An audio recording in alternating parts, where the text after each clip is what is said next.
just stay back. Stay back. Here for now.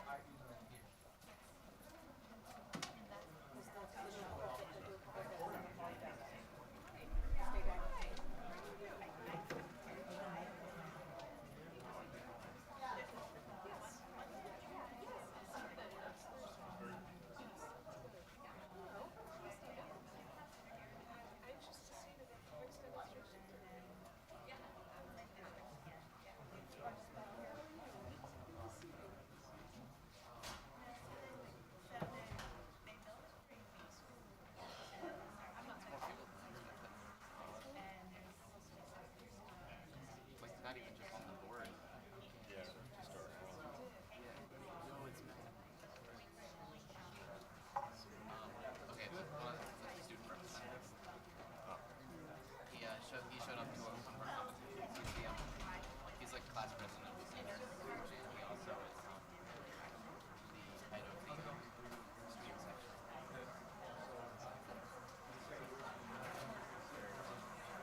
All right, good evening. I'm going to call this January 9th, 2023 business meeting to order.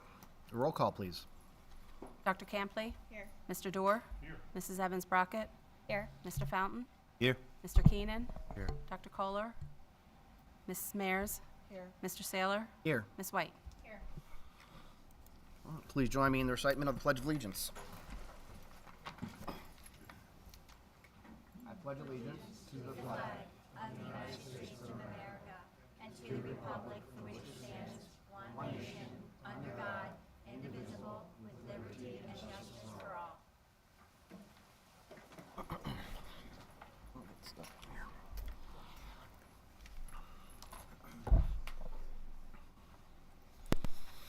The mission of the Perkiomen Valley School District is to cultivate an inclusive community of learners empowered to grow intellectually, socially, and emotionally. Looking for a motion to approve the agenda as presented. So moved. I have a motion. Do I have a second? Second. Any questions? Can I just make one clarification? I would just like to note that I would request that items 8.06 and 8.07 be subject to final review by the district administration and solicitor. And that refers to the tentative agreement with the maintenance, custodial, and food services agreement and the PVSD memorandum of agreement.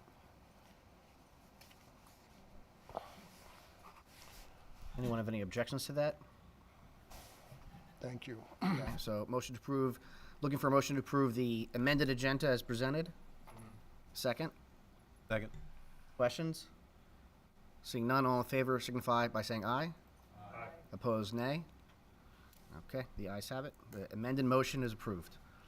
Looking for a motion to approve the minutes as presented, and I will tell you what those minutes are when it pops up.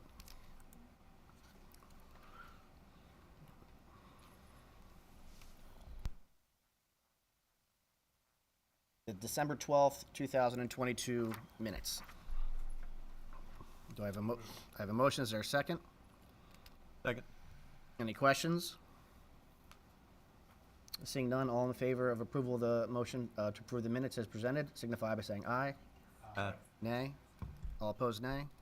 And the ayes have it.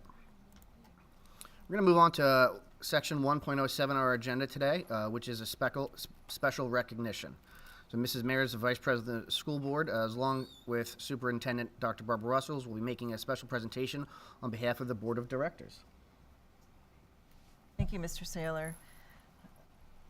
This month's student recognition takes us to the Retro Robotics team under the leadership of Mr. John Moss, who will facilitate this evening's presentation. This evening, the team will showcase last year's robot, along with some of the requirements it must meet as part of upcoming competitions. The robot is designed to complete certain challenging tasks during competitions, as it is operated by team members working collaboratively to accomplish all that is asked. This year's team has 35 students on its roster and 10 mentors who support them in addition to Mr. Moss. The first major competition as members of the First Robotic League is in March at Hatboro Horsham High School. Thank you for coming tonight, and Mr. Moss, please present and share with us. All right, well, good evening, and thank you for the opportunity to present our team. As you said, my name is Mr. Moss, and I'm the head coach and mentor for the Team FRC 7414 Retro Robotics. Stephen is handing out our logo. Our team is Retro Robotics, so think 80s video games. So we 3D printed video game cabinets that we hand out at our competition. So by accepting this, you became part of our team, and you need to help us build this year's robot. So you didn't know that when you touched it, but that's what it means. So we're starting our 5th season. And as I said, we're part of the First Robotics program. Their mission is to inspire young people ages 14 to 18 in science and technology. They have a culture of gracious professionalism and cooperation. Cooperation is kind of an interesting word. And it's the concept of sharing your best ideas in the face of competition to elevate the field of play across all teams. As an example, because of COVID and supply chain issues, you'll see on our robot there are these two very large pistons on the side. They were provided by the Downingtown team to us. The orange and blue pneumatic tubing we couldn't get either. That was provided by Lansdale Catholic. And our team captain actually helped a new team build their drivetrain at one of our competitions. So those are all examples of how the teams kind of work together and help each other. FIRST has over 3,800 teams. They're across 27 countries, and our region district includes 125 teams across, I think it's 4 states that we cover. So before we get started, we're going to show you our video trailer, which kind of highlights our season and this last year's robot.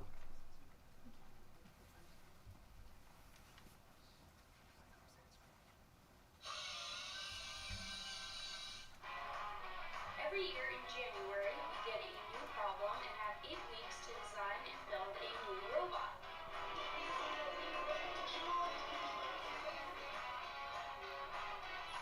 We compete in teams of 3 robots against 3 other robots for points.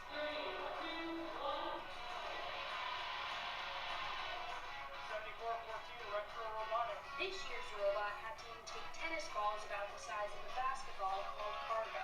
Our intake lowers pneumatically, and 5 motors are used to intake the cargo. We shoot the cargo at a low or high goal for points and have a limelight device that automatically drives and targets the goal. Teams can win by scoring or playing defense, allowing their teams to score. Robotics won a place of defense against the Alliance captain, 1807. The first 15 seconds of the match are autonomous, and our robot lowers the intake, intakes a second cargo, moves back to shooting position, and targets the goal.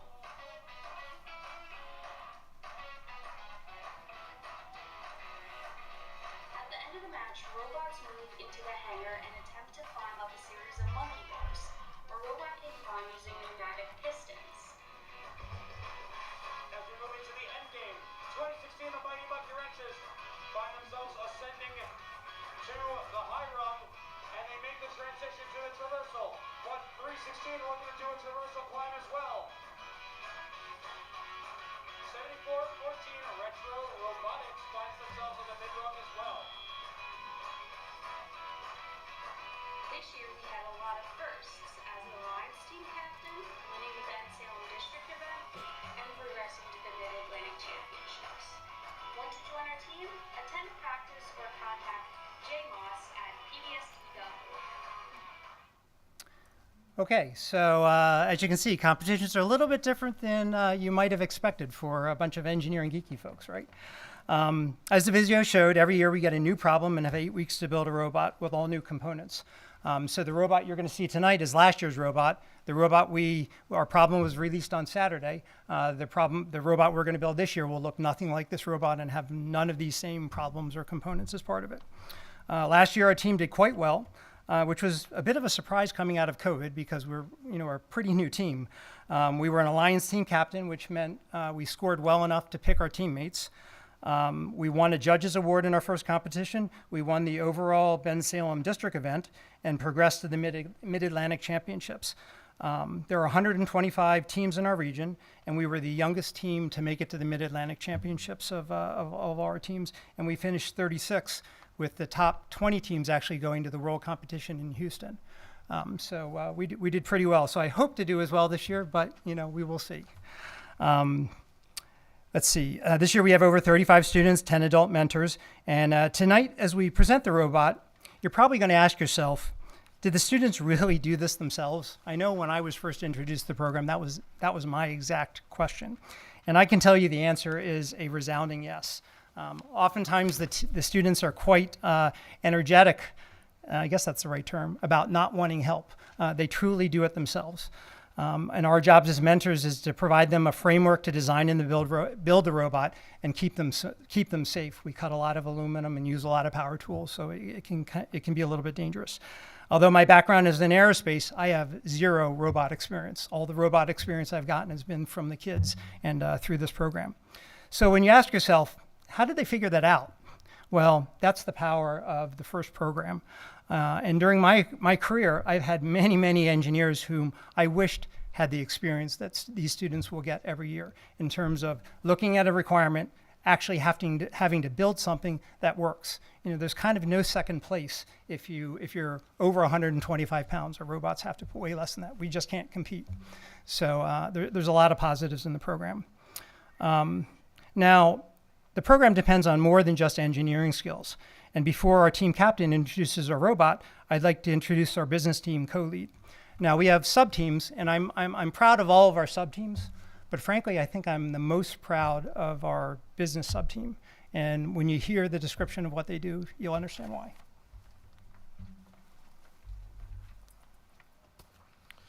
Hello, I'm Finley Hess. I'm a junior and the co-lead of the business team.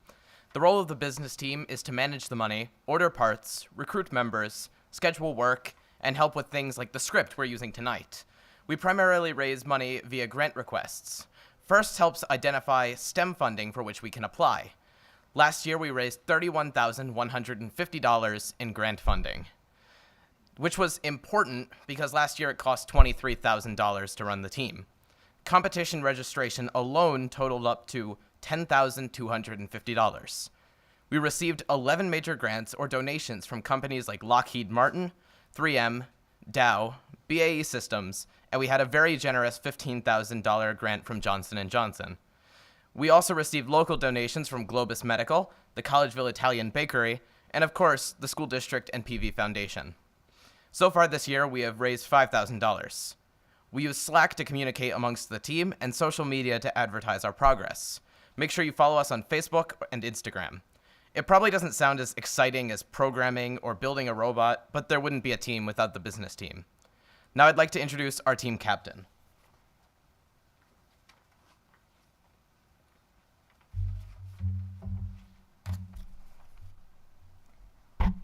I'm Nathra Karthik. I'm a senior and the team captain. Last year's robot is called Donkey Kong. As you saw in the video, we needed to intake these large balls called cargo. This is what they look like. Shoot them at a 9-foot high funnel and lift ourselves off the ground at the end of the match. Robots compete on a field the size of a basketball court in alliances of 3 robots against 3 other robots. They must work together during 2-minute and 15-second matches to score points, with the first 15 seconds being run via autonomous code. Each year in January, we start with a 2-minute video about the problem and 200 pages of requirements. The robot must weigh under 125 pounds and pass a 75-point inspection test before being allowed to compete. On board, this robot has 2 computers, a RoboRio primary computer and Limelight Raspberry Pi targeting computer. It has onboard wired and wireless networks, 9 motors, a pneumatic system, an air compressor, 7 air tank reservoirs, and 4 pistons. Now, without any further delay, I'd like to introduce Donkey Kong, our 2021-2022 season robot.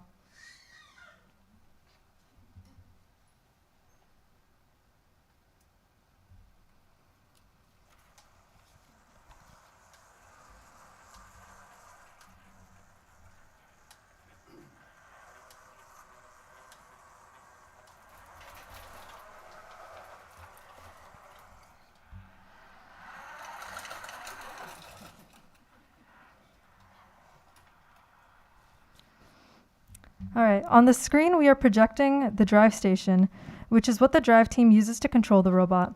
And to your left is an example, of the reflective tape we target to shoot.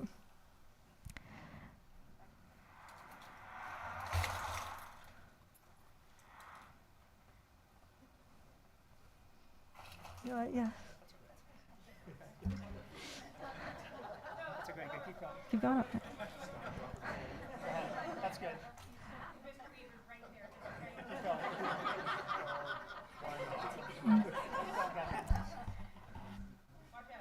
That's fine. Keep going, Nathan. All right. Our robot has 6 subteams: drivetrain, intake, conveyor, launcher, code, and climb, which members of our team will describe. The first subsystem is the drivetrain.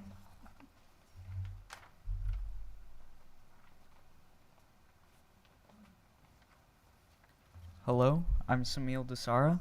I am a sophomore from the tech school and the electrical team co-lead. The drivetrain moves the robot. We selected a tank-style drivetrain because it is easy to build and it is reliable. It turns by moving the wheels faster on the right side.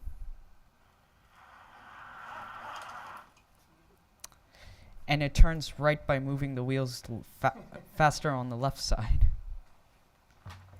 Bear with us while we fix your carpeting. There we go. Go ahead.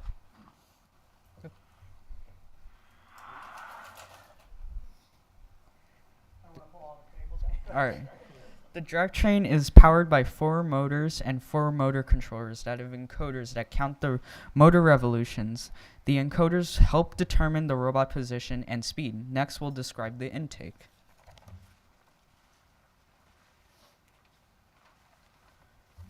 Hello, my name is Deer Patel. I'm a junior and mechanical team co-lead. The intake is how we grab the balls called cargo during competition. We use pneumatics to raise and lower the intake.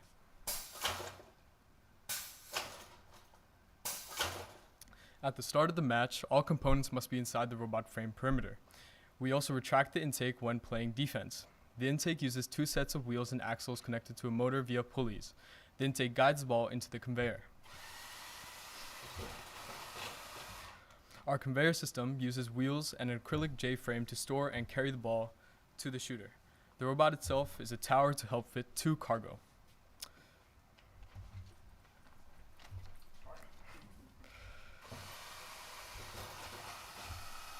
The next subsystem is the launcher.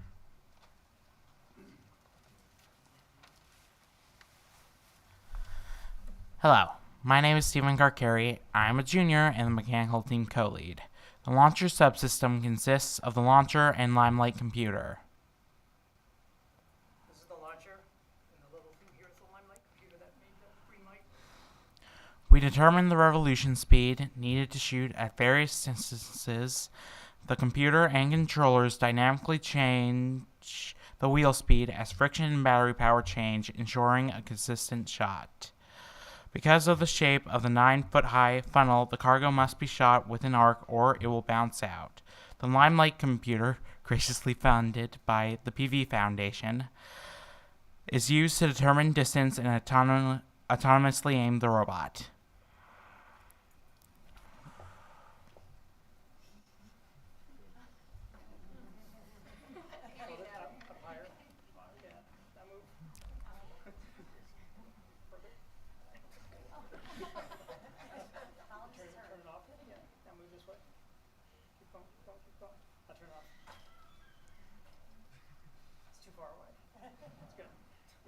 So show it again. Turn it on.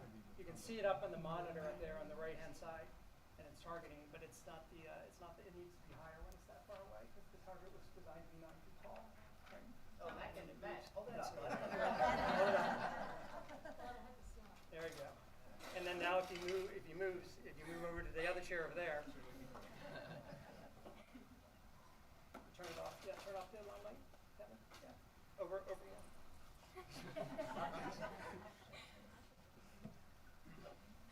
There you go. Now try it. So you see how the robot turns. It's trying to turn on the carpeting. Good.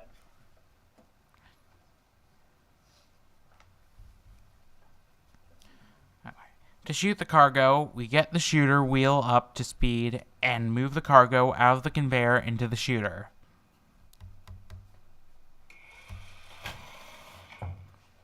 As you can see, we have lowered the power of the shooter to make sure we don't hit the fire sprinklers. Which I'm sure you appreciate. Next up is the code system sub team.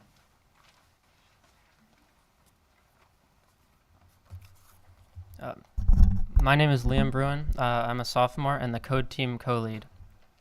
I will tell you about the computer systems. The robot is controlled wirelessly from a PC by the driver and controller.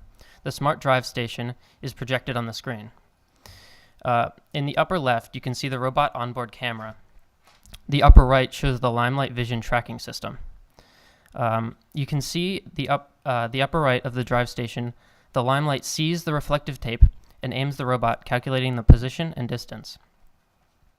The lower bar shows the robot status. We design this layout each year based on the robot components. The robot onboard code is in Java and is edited using a VS Code editor. On board, we have two computers networked together via a switch, which control the robot and connect wirelessly to the drive station. The code monitors the speed of the motors using encoders, and it dynamically changes the input to control the robot functions like driving the robot in a straight line or shooting the proper distance. During the first 15 seconds, a robot is autonomously lowers the intake, moves to intake a second cargo, moves back to shooting position, targets the goal, and shoots. The last subsystem is climb.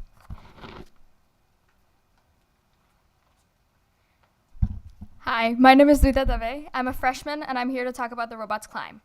The climb is a set of two arm-like hooks that lift our robot off of the ground. And this past year's competition, different points could be scored based on how high you can climb. This robot goes under the first lower bar to climb the second bar.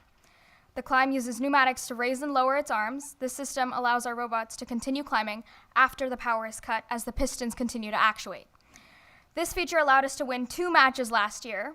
At the end of the match, the robot was not off the ground, but because the air continues to flow, the robot was off the ground by the time points were awarded. That's the final robot subsystem.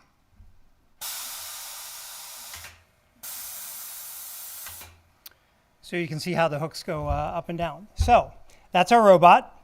Do you have any questions for our team? I'm sure I have lots of students who would love to answer your questions. What are the challenges this year when you build it? So Nathan, do you want to answer that, or you want me to do it? Good. So for this year, our challenge is to pick up cubes and cones. We only get to pick up one, and we also have to drive onto a ramp with a charging panel, which is tippy. So we have to balance on it. So the challenge this year, there's a video that you can watch if you want to see it. It doesn't look quite as exciting as last year because there's not balls flying through the air, and it looks actually a little bit simpler. But when you think about it, the grid that we have to put the cones on, it's like a tic-tac-toe grid. And so the first level is on the ground, the second level is up 2 feet, the second level is up 4 feet. So when you think about having to put an arm out 6 feet out and then 5 feet into the air off of a robot like that, it's likely to tip over. And the other thing that's particularly challenging is if you think about an orange cone and it's on its side, how do you pick it up? So it's pretty hard to be able to grab it, pick it up, and then extend it out 5 feet to drop it in place. So this year has a lot more engineering challenges, I think, than previous years. Well, so does this robot get decommissioned and taken apart, and can you use the components, Great. some of the components within it for the new robot? Great question. No. So typically what we do is we do exactly what we're doing with the robot right now. We use it for show and tell. When we're trying to do outreach events, we did a Girl Scout program a couple of years ago. We show it off. We also use it to say, what did we do on our last robot when we're building our new robot? Part of what you have to deliver when you provide your robot is a bill of materials of where you purchased all of the equipment to make sure some of it's safety related, some of it, like the pneumatics, go after a certain period of time, they're just no longer viable. So because the robots, as you saw in the video, they get knocked around pretty hard. It's not like battle bots where they hit each other. We have referees that prevent us from pinning the robots, but they get jostled around, so the chances of something failing is pretty high. So typically we don't reuse the components.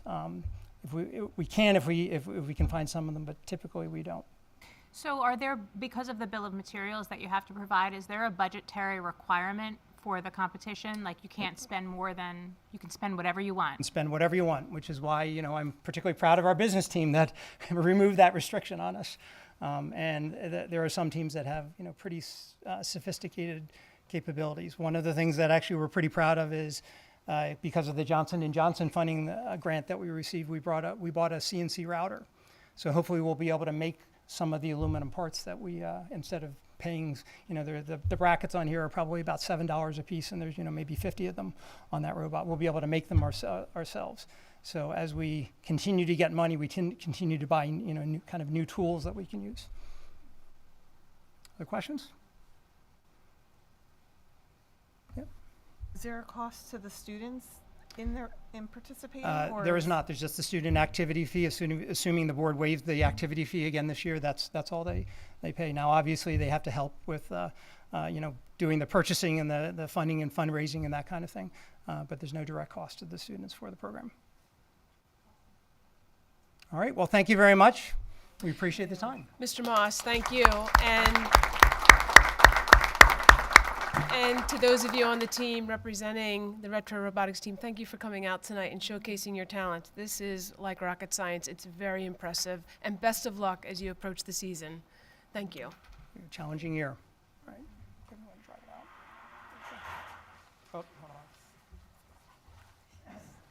We learned this 2 years ago. It doesn't whiz you well with that. Go straight. Go straight. Turn right.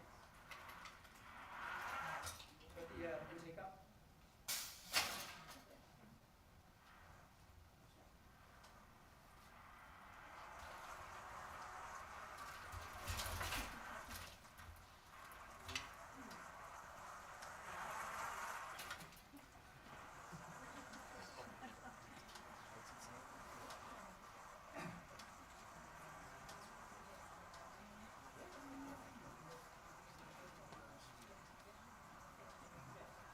We can just get all the board to go outside for a group picture with the team.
All right, thank you very much. That was really, really cool. Oh, hold on, Mr. Fountain somewhere. He's still outside. Hold on one second.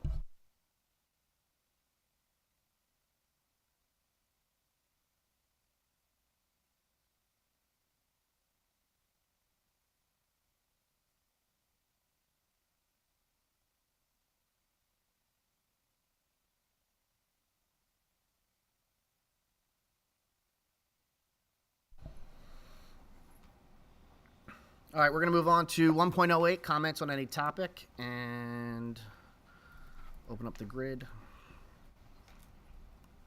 Heidi and Rob Brown.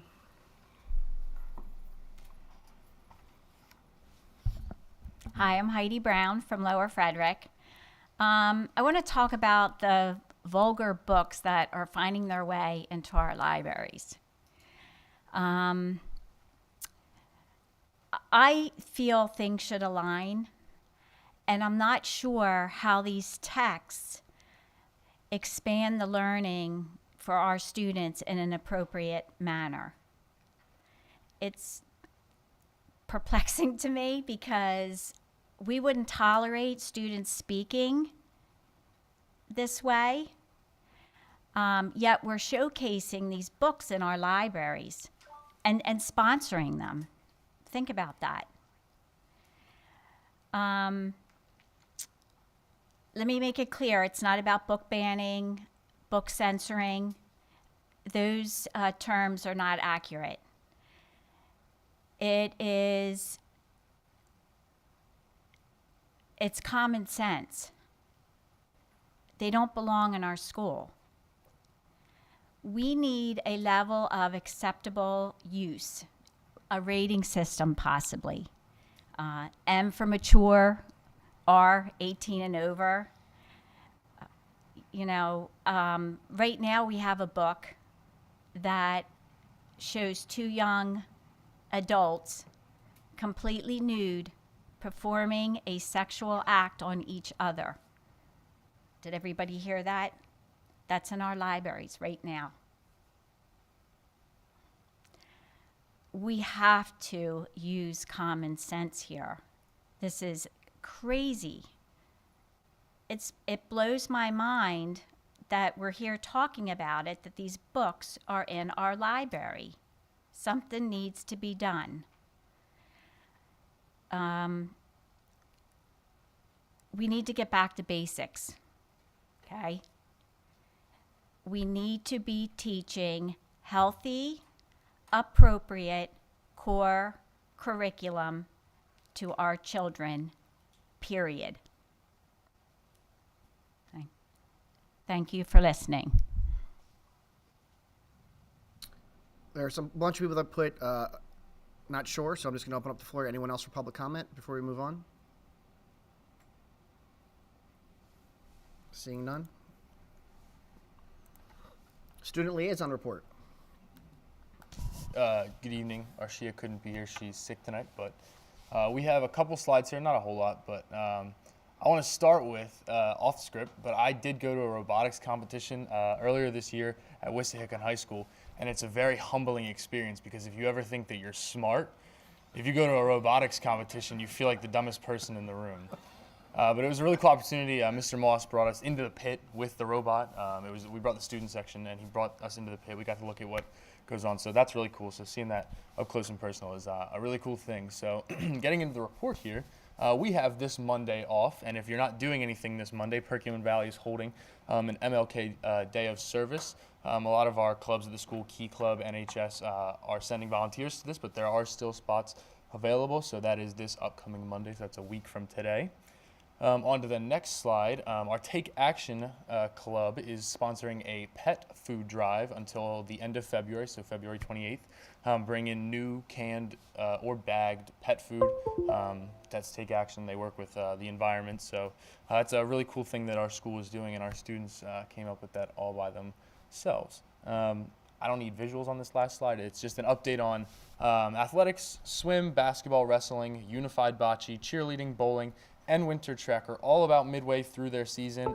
So now is sort of the time when we start talking about playoffs. All of our teams are having phenomenal years. Can't wait to see in about 3 weeks how we are doing in the playoffs. So that's all for my student report. Thank you very much. Thank you very much. I will try and get your last slide up, Mr. Schaefer. My apologies. That's okay.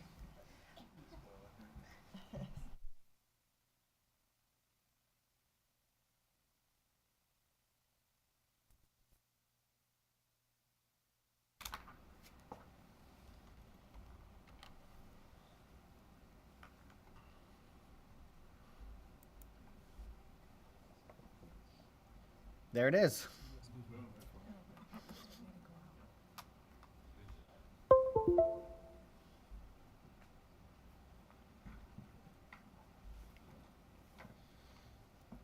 Thank you very much. We'll move on to the President's report. I didn't originally have anything prepared, but obviously we all heard the news in the past week about the school shooting in Virginia. I had the opportunity to meet and talk to our teachers at the very beginning of the year. I was invited, the school board was invited, but I was able to talk to the teachers at the beginning of the year, and I talked about Mrs. Neesmith, who was my first grade teacher, Mrs. Atkins, my second grade teacher, Mrs. Devlin, my third grade teacher, Hyman, my fourth grade teacher, and Edwards, my fifth grade teacher, at Lewis H. Farrell Elementary School in Bustleton Avenue. And the week before school came to an end, a elementary school student at that school also brought a gun to the school. This really hit home because I still know teachers that work at that school district. I'm very close to that neighborhood. It's where I grew up. And we have this recurring theme in this country where our youngest students are put in danger because they're in a public school. And that should concern not just me as a school board member or as a parent, but everyone in our community. We have tools that are out there, Safe to Say app, counselors at the school districts. You can go talk to a police department if you find if there's someone that's struggling. I saw on Facebook, on social media, over the holiday, we had some parents in our neighborhoods that were struggling with emotional issues, and we were blessed to live in this area where they got the help that they needed. It's important to know that there are a lot of tools out there, not just through the public school systems, but through churches, synagogues, and mosques, through YMCAs and JCCs, through Boys and Girls Clubs of America. There's a lot available to help anyone in need, whether it's a food insecurity or a mental health insecurity, or somebody needs someone to help talk to their son or daughter about any issue that they're faced. We want to attempt to avoid any tragedies, not just in our community, but communities in general here in the great Commonwealth of Pennsylvania. So that's what I'm thinking about today. I look forward to having a great year with the school board and wish the community Happy New Year, and in hopes that the community as a whole has better days ahead. And I know we all hope to get to that point. So with that, we'll move on to the superintendent's report. Thank you, Mr. Saylor. I'm going to also offer several recognitions this evening, and I have three major groups that I would like to recognize and then just talk a little bit about where we're headed in this new year. So let me begin with our first responders. On Christmas Day, we had a pipe break at Evergreen, and we had first responders from the Perkiomen Township Fire Department come out, and under the leadership of Mr. John T. Moran, who works closely with Mr. Fabrizio, our Director of Operations, supported whatever needed to happen. There was a bit of water there that accumulated at Evergreen. Very appreciative of the township's willingness to respond on this date. I need to also recognize our PVSD operations team under the leadership of Mr. Fabrizio. Here we have some maintenance representatives, Mr. Grisdale, Mr. Moyer, Mr. Schaefer, Mr. Jabs, Mr. Ziegler, and Mr. Wharton. And you may recognize some of these faces. They do a lot around our districts at times when many of us are at home. Christmas being a very special day for many of us brought them out, and without hesitation they came out and they did what they needed to do at Evergreen to address the situation. Here are the custodial representatives that also came out, Mr. Landis, Mrs. Landis, this is my friend Hank, I'm not going to try to say his last name, Mrs. Gus, Mrs. Myers, Mr. Sproat, Mr. Clement, Mr. Jones, Mr. Grisdale, Mr. Ranson, and Mr. Panarello III. So it is with sincere thanks and appreciation extended to both the Perkiomen Township Fire Department as well as our operations team for their time and commitment on Christmas Day to support what occurred at Evergreen. So thank you for that recognition to that group tonight. both groups. So for this next group, if I can transition to individuals from our North Montco Technical Career Center. We have students here at our high school that also attend our Technical Career Center. I'm going to enlist Mrs. Smith and Mrs. Mayers to hand out certificates if we could, if you wouldn't mind doing that, please, for the students that are here. We would also like to recognize these students for being inducted into the National Technical Honor Society. This occurred in December, right around the time of our second meeting, and it happened at the tech school. We also wanted to recognize these students. These are our students, and we'd also like to honor them for their achievements. You can see the criteria to be inducted into the National Technical Honor Society. They have to have a 90% or better in their lab, in their program of study. B+ cumulative average from the previous year to December, in this case. They cannot have any discipline referrals, and they can't have accumulated more than 10 absences. So kudos to this group of individuals. If I can introduce them, and those that are here, we would like to recognize you and present you with a certificate, and then also take a picture if we're able. So we have Finley Conroy in the Advertising Design program. I think he was just here. Yeah. Emily Fiss in the Advertising Design. Sarah George in Cosmetology. Sarah, thank you for coming out, and congratulations.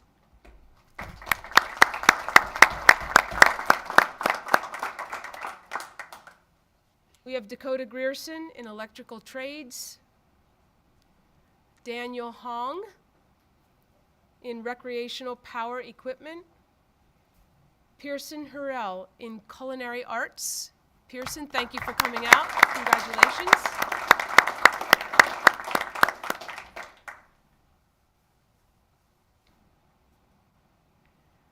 Yalashani Jimenez Cruz in Culinary Arts.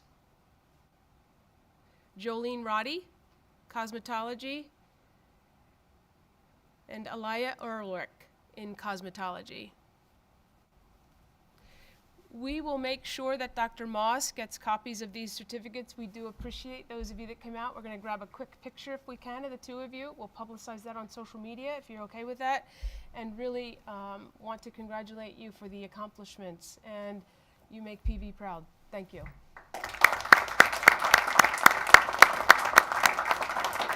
Yeah, would that be okay? Could you grab a quick picture?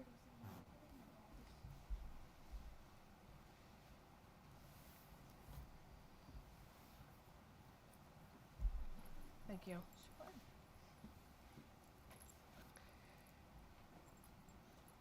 So if it's okay, we'll transition. January is School Board Director Recognition Month, and we really as a cabinet administrative team would like to extend thanks to each of you that are serving on the board currently. I don't have to emphasize how challenging the past several years have been, whether it's been 1 year or whether it's been several years. This has not been easy service for any of you sitting around the board. We appreciate all that you do in the interests of our students. There is a gift bag that was placed at your seat this evening, which includes a little bit of PV-based several items.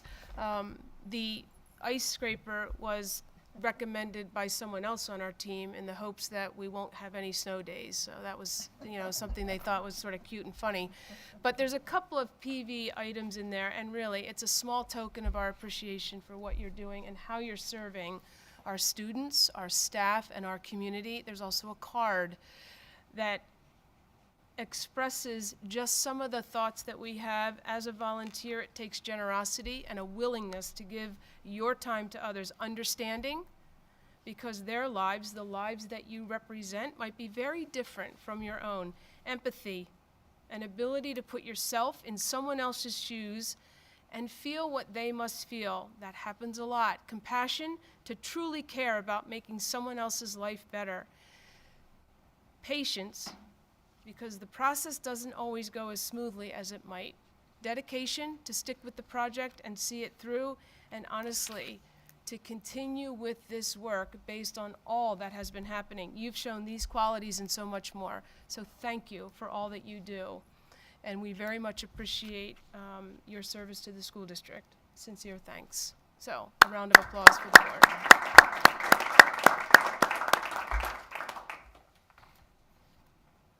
If we could, Mr. Saylor, right after this, if we could get a picture of the board, an updated picture, that would be great, if you don't mind that. We'll take it over there as well. Mrs. Smith? Oh, okay, we'll do it next month. We want to post that on social media. Thank you. Lastly, I just want to mention, first of all, a Happy New Year. Wishing all a happy, healthy, I keep saying peaceful 2023.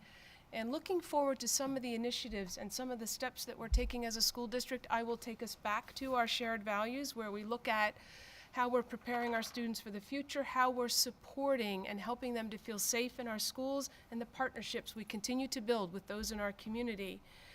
From those shared values, we have developed specific goals. Math proficiency, we're focused on our ELLs, those students who speak a language other than English as their primary language.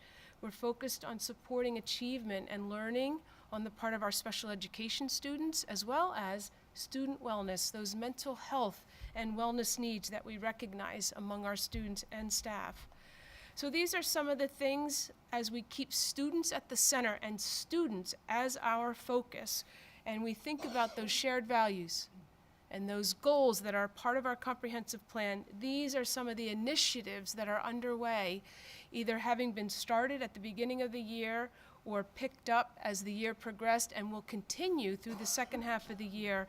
This is just at a glance, a visual that helps you to know some of the things that are happening aligned to those values and the goals for our students. So appreciate the opportunity to keep you updated on what's happening for our students as the year progresses. And with that, that ends my report. Thank you. Thank you very much, Dr. Russell. Mr. Subers, do you have a solicitor's report? I do not. You do not. Any board members have any board and district committee questions, reports? Looking for a motion for approval of the consent agenda as presented. Is there a second? There's a second. Any questions? All in favor signify by saying aye. Opposed, nay. The ayes have it. We'll move on to education. Ms. White? So 4.01 is the Education Committee of the Whole presentation. I'll turn it over to Mrs. Smith.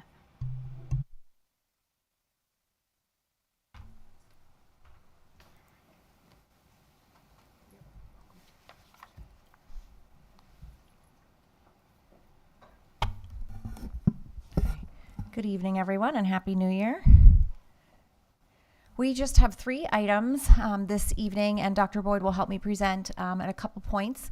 We're going to start out with our instructional calendars. It's time to begin to think about what that's going to look like for next year, a little bit of our enrollment and staffing projections for 23-24, and then we will end with just some preliminary information about summer programming. So we haven't had our first real big snow, but we're going to start to talk about the sun.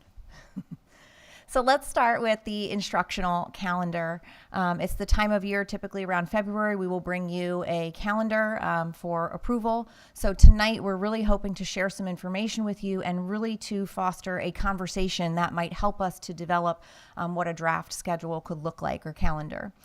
So we had a couple of considerations, and we do have a committee, a communications advisory committee that Dr. Parr facilitates, and the last topic when we met was calendar. And we came back to these kind of 5 topics in terms of when do we start, what holidays do we recognize, what might some of our breaks look like, how do we schedule conferences, and then where do in-service days fall. Seemed to be 5 topics that we thought it would be a good time to survey. There has been a calendar committee in past years, and I believe it's been about maybe 5 years or so when the last time there was a community survey, and we thought it would be a good time to do that again to really poll what our community is thinking. So I do have some of the survey results to go with you. Briefly, we had slightly over 2,000 responses. You can see about 1,700 of those were from parents and almost 500 from our employees. And you can see in the lower right kind of the breakdown in that each of our levels were represented. So one of the first questions was, do you want to start the year before or after Labor Day? And you can see this is pretty much almost straight down to a split decision, a 50-50. However, I did parcel out, I was interested, is there a difference when we would take the employees out of that group and see did it make much of a difference? It's still pretty split, but it is 55%. The majority prefer actually starting after Labor Day when we're looking at just the parent group. But again, pretty close in that preferences. The second question was about the holidays. It was based upon our current instructional calendar. Are we representing and including the days or the holidays, days off of school? Should any of them be eliminated or should anything else be added to that? And you can see about 84% of our respondents felt that we are recognizing the holidays that represent our community. And then we have about 7-8% that felt like we have certain holidays that are represented that we could eliminate, and there are other holidays that we could add. This one then had an open-ended part where you could indicate, if you answered the bottom two, what might some of those holidays be. And what I tried to do, as I've learned through my dissertation work, is to try to code those responses. So these were then the most prevalent responses that we saw. So there were comments about removing the Columbus Day or Indigenous Peoples Day as a holiday, including, and I apologize to anybody if I mispronounce some of these, the Eid al-Fitr and Eid al-Adha holidays, as well as Diwali. Shortening the days off surrounding the Thanksgiving break and rearranging how we might schedule the fall parent-teacher conferences. Reconsidering the inclusion of the Jewish holidays, the Rosh Hashanah and Yom Kippur. Comments requesting the inclusion of Veterans Day. And then there was also consideration for actually having students in session the Friday before Labor Day. We've typically had that as a 4-day weekend. And I put the federal holidays on the right because there were also comments about just should our calendar mirror the federal holidays and just stick to those. So I just put in there the 2023 so that you could see what were federal holidays. So we'll come back to this, but I just wanted you to know that was what some of the open-ended responses were. We also asked about fall and spring break. Indicate your preference regarding the breaks. So I prefer that the breaks be divided between fall and spring was where the largest percentage of our responses, I think it says over 56%, preferred that it's a more equal split between fall and spring. And then you can see the longer break in spring or the longer break in fall. Parent-teacher conferences, this was a preference in terms of how do we schedule that, whether they preferred half days or full days.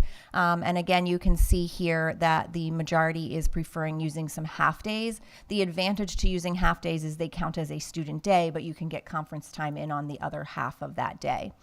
I did also filter this one. Again, I was wondering if there is a difference by including the employees in that. And when you filter it to represent our parents only, it's 53% prefer half days for conference scheduling. So again, pretty close split. And then professional development, as we've talked before, there are mandated professional development from PDE, as well as the new Act 55 requirements. But we recognize that in order to provide that PD, it is time when students are not in session. So again, we were asking similarly, what are your preferences? And when you look at the whole group, all of the responses, the largest percentage, although closely followed by the second one, is I prefer full days off of school for students, followed very closely by the early dismissals. And then again, I filtered out for only parents, and now it's a 50% prefer full days. Most likely that may be easier for childcare purposes. And then just to kind of put in here with professional development, we do have an Act 48 committee. We had somewhat of an internal meeting earlier this year with our department chairs and some other representatives to talk specifically about professional development. Here was just some of the feedback from that group. There definitely is mixed feedback on the half days. There is an advantage. Students can come in for part of the day. We can get PD in on the other half of the day. It poses some logistical difficulties because we have different start and stop times across the district for the levels, which makes it difficult to get staff together, as well as there's transportation if we want to bring people together, and other reasons there. Consideration for an additional Act 80 day. An Act 80 day is a day when students do not come into school, but staff report. It is intended for professional development, and PDE allows it to count as a student day. We currently have one in our schedule. It is usually the November election day, and that means students actually are in school 179 days. We count the Act 80 day, and that's how we meet the 180 day requirement. Again, scheduling the mandated PDE requirements during the year. That means some of the staff, we sometimes offer them during the summer, but that is up to them if they should choose to do it. And of course, our staff are requesting they do like to have more frequent time to be able to collaborate across grade levels and departments.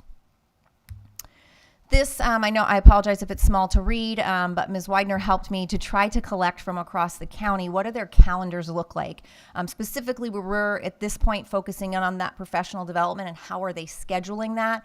I do want to give a bit of a disclaimer here, though, that it is open to interpretation based upon how they define some of the terms. For example, we use flex to mean something that maybe a district uses very differently. So I think my takeaway from this was, though, for the most part, when you look at Perkiomen Valley, we have less professional development full days built into our calendar and are using less Act 80 days than many of the other districts surrounding us.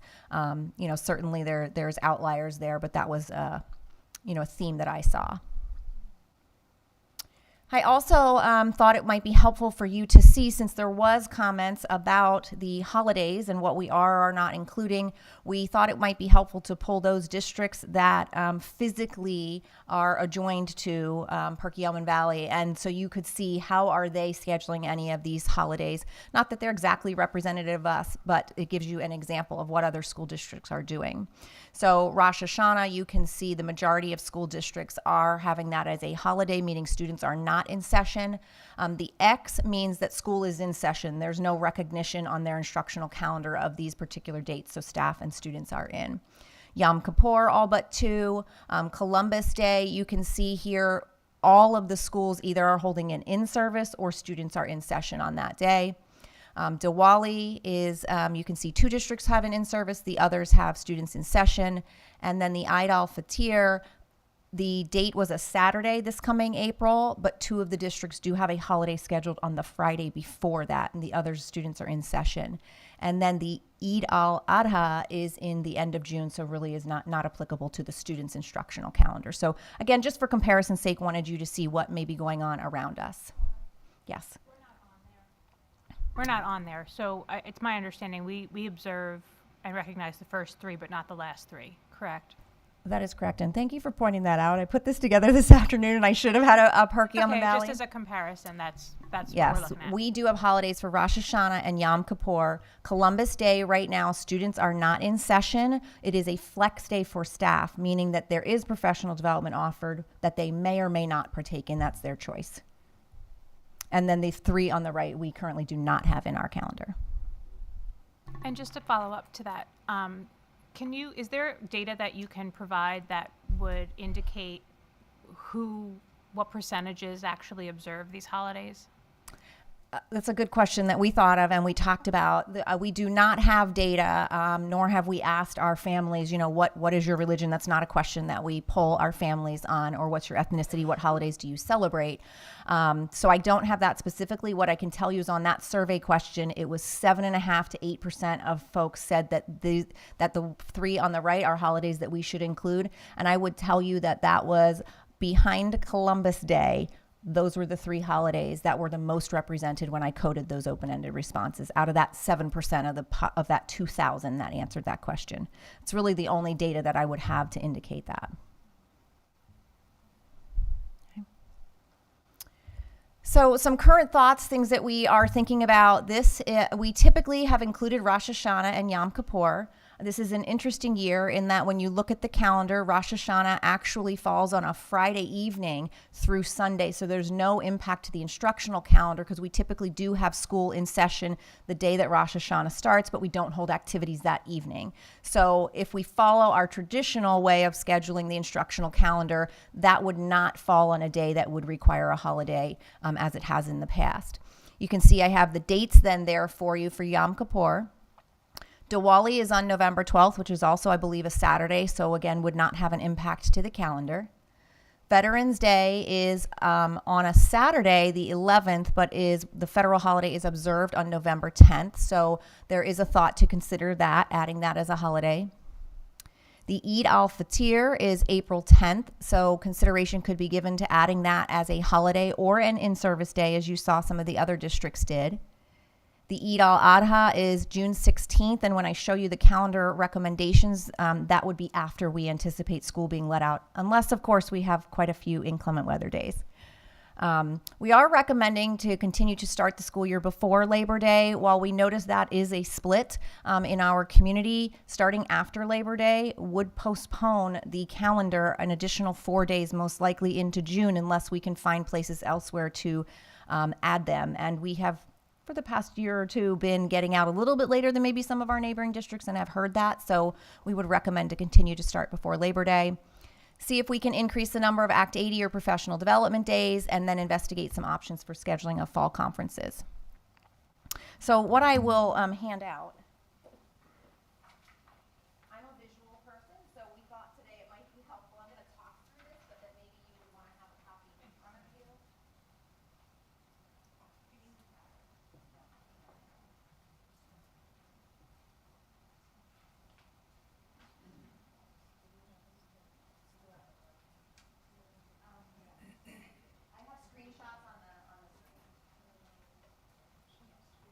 Okay.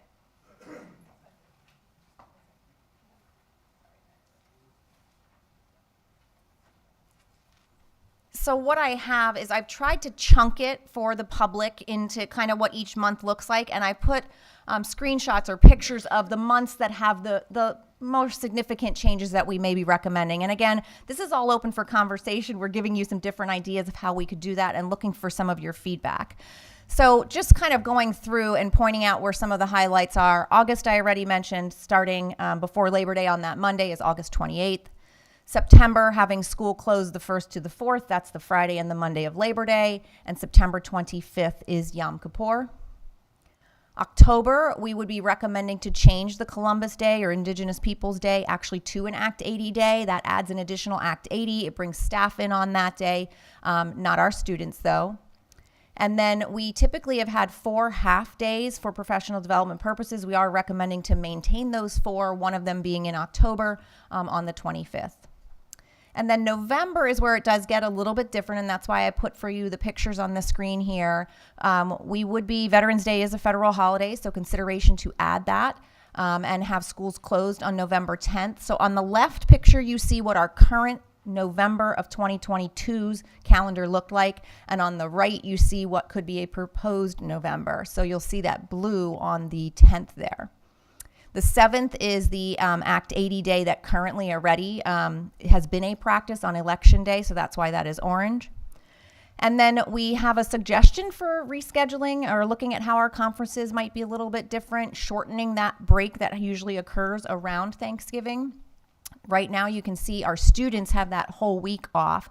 The pink days are conferences and the blue are holiday. So in a potential proposal, we looked at, might we be able to schedule half days? That way those days count towards our 180. We know we would want them to be meaningful instructional time with our students, but then the other half of that day could be the scheduling of conferences. We could do that on Monday and Tuesday, have an evening of conferences in there just like we do right now. We have one evening. And then instead of having all staff and students off on that Wednesday, we could have our staff in and have the remaining time that we would need for conferences. We certainly still want to talk with our union leadership about how that may look and get some of their feedback. But again, just trying to look for something creative, a different way to potentially have conferences scheduled, but that still equals the same equivalent of the amount of time we have at this point for conference scheduling. I'll go through each of the months and then I'm happy to come back to anything or, interrupt me or pause if you need me to stop. December, January, and February, not a lot to highlight here. December 25th, Christmas is on a Monday, so that is a shorter break for us from the 25th to January 1st. January's still having school closed for January 15th, Martin Luther King Day, and then one of our half days would be January 24th, usually around where the semester break is.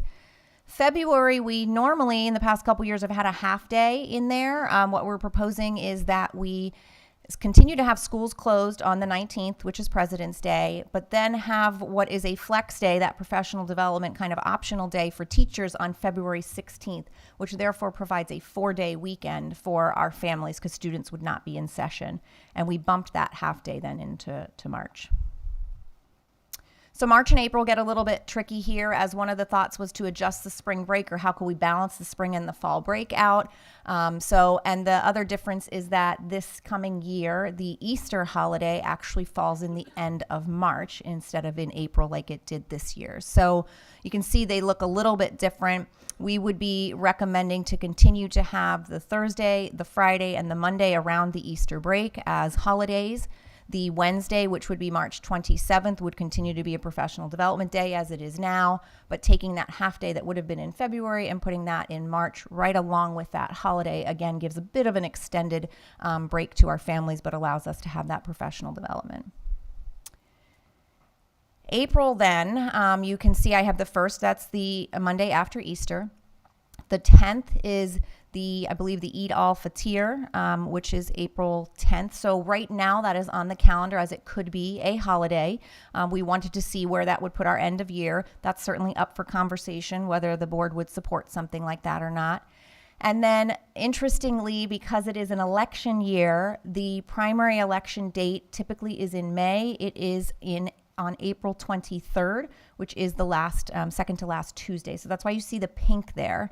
It falls within the scheduled PSSA week, so that's a little bit different for us, but that would also then be one of those flex days. It's the 3rd flex day as per our contract. And then you have May and June. We did put a half day in service in May to make that 4th one. We tried to put that right up against the Memorial Day weekend. So again, for families, giving them that half day on a Friday. We tried to balance. We had feedback from families. They don't like a half day on a Wednesday. They would like it at the end of the week. It makes it a little bit nicer. It's really not the best for us to have PD on a Friday afternoon. So we tried to balance it. 2 of them we kept on Wednesdays, and the other 2 we tried to align with a holiday or a weekend. And then you can see what our June calendar looks like, including 3 inclement weather days, actually leaves us with a last day of the 10th of June. If we don't need those 3 days, we would be out on June 5th, which I believe is one of the earliest since I have been here. And just for comparison, you can see the last day of the current year's calendar is June 14th. So the proposals or the recommendations or ideas that we've put out there do meet all of the 180-day requirements and also meets the hour requirements from PDE. We did double check all of that. I do want to be transparent, though. There is one day that is a required staff day. They are required to have 190 days in their contract. That is not reflected in this calendar because of some of the changes. We really want to talk to union leadership to see where does that fit. And we have a meeting with them next week that we will have a conversation with them about where that might fit. That could be that the April 10th holiday. It could be we bring staff in and do professional development on that day, and that would be that day. We need to figure that out with the staff, though. So I just want you to know there is one day not represented for staff on the calendar.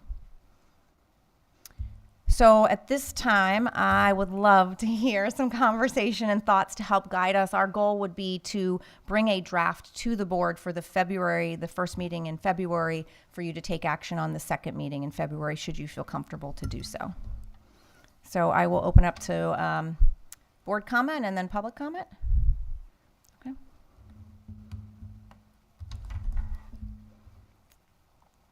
Thank you. This is always exciting to get to look at this and what you put together.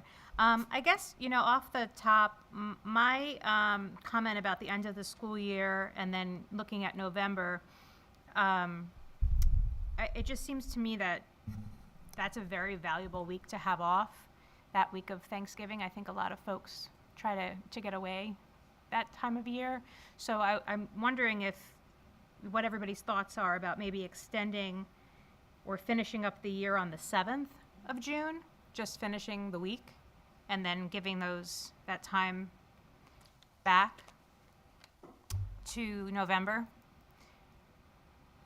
So that was my first impression there. And then as far as adding the additional culturally religious holidays, I think that if there are families that would benefit from that, having some downtime to be able to spend, not rushing after school with their loved ones, I think that would be valuable. I think that there's also a learning opportunity to be had with regards to why we would be off. So that, on the converse of that, would maybe be like the Indigenous People or Columbus Day. If that were to become a school day, that could be sort of an in-service, not for teachers, but maybe a special day within the buildings that they can actually do something meaningful with regards to the purpose of that day. Thank you.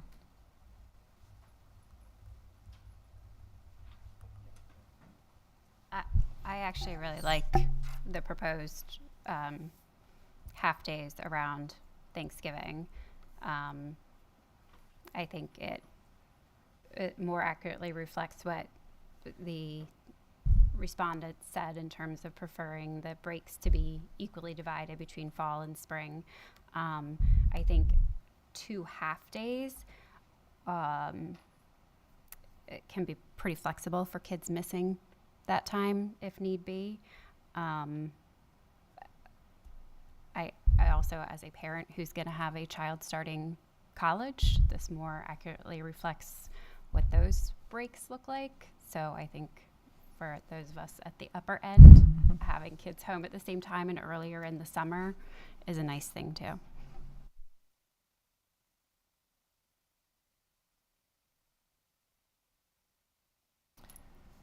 Yeah. And now I can't remember which day it is, but I believe it was in April, when you were talking about staff have a potential to take professional development, but they don't have to. What percentage of our staff actually take advantage of that? Do we know?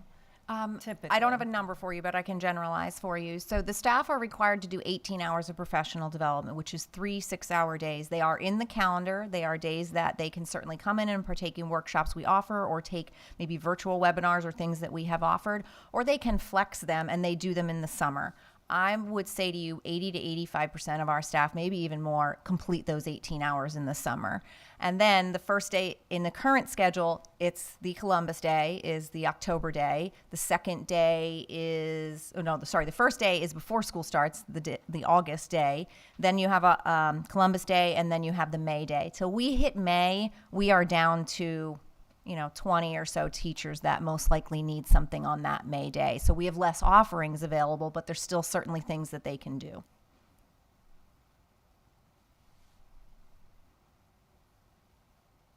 Anyone else from the board?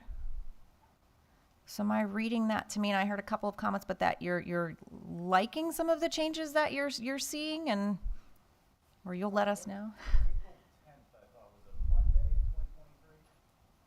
It is a Wednesday in 2023. It is a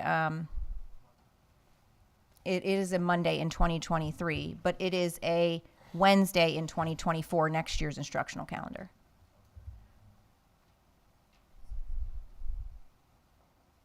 Okay. So I will then ask, and I know there's some public that have contacted me, or some of you that may want to speak. We just ask you to come up to the podium and share your name and municipality, and you have your 3 minutes to share your thoughts with us. So come on up.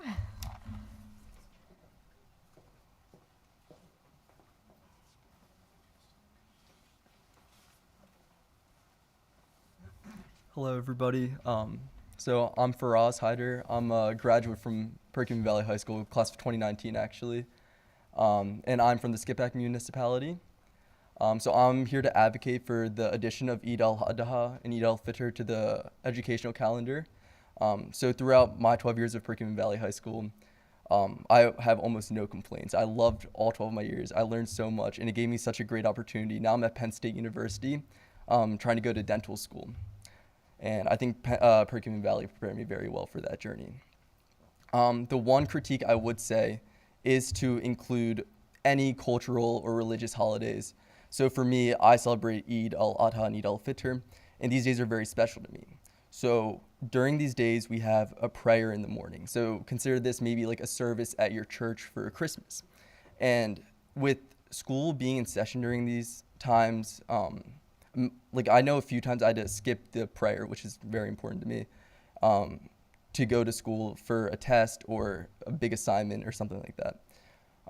So that was very difficult for me, and I would really advocate for the addition of these holidays because it's really hard for us to miss these important dates in our lives. So, yeah. Let me add something. I'm actually Faraz's dad, and we've been.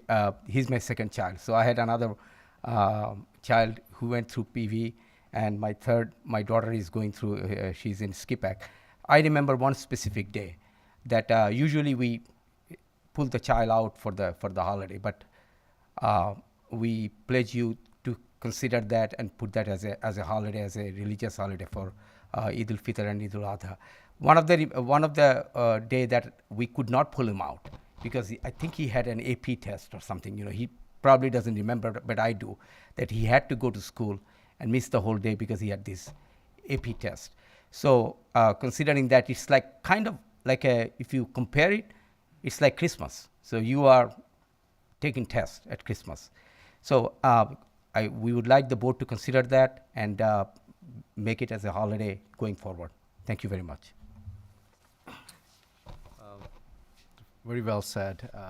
So I have like two kids. One graduated about 3 years ago from PV, and I have another one right now in 8th grade. So it's kind of like the similar situation whenever we have something like that. So either we try to take a half day or we try to tell them it's like, we'll drop you off at 11 o'clock before lunchtime or anything else. So it would be considered if you guys, take that into consideration, especially when it comes to like those major exams like PSSAs and things like that. So that's when we usually say like, well, you got to go that day. So, it would be considered good, to have everything else. I know that population stats may not be as much, but, that can be considered part of like in-service days and things like that. So that would be, thanks. I'm Zohan, and I'm from the municipality of SCIPAC. So in elementary school, it wasn't really that much big of a deal. I would miss class for Eid for the morning prayer.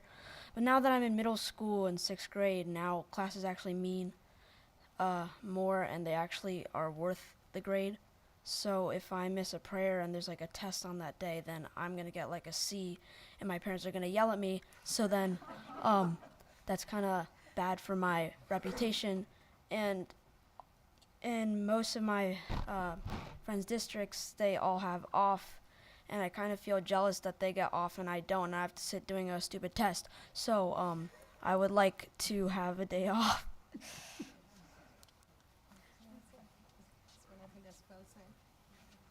Thank you. Thank you so much. Thank you. Anyone else from the public to comment on the calendar?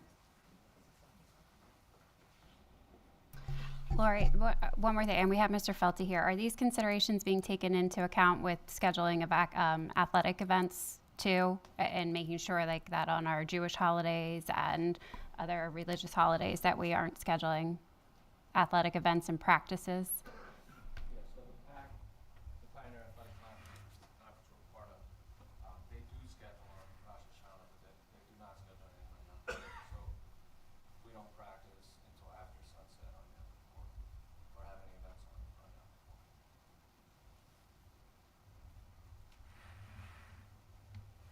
Anything else? Okay. So going on to the second topic, this is enrollment and staffing projections. You saw some of our initial information in December. This is the first time we're actually showing you the numbers.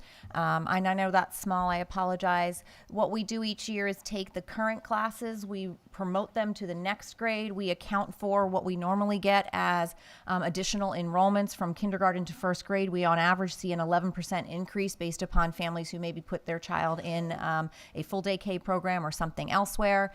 And we roll them over, and then we look at our class size guidelines and we try to determine how many sections we need. This is representing general education only.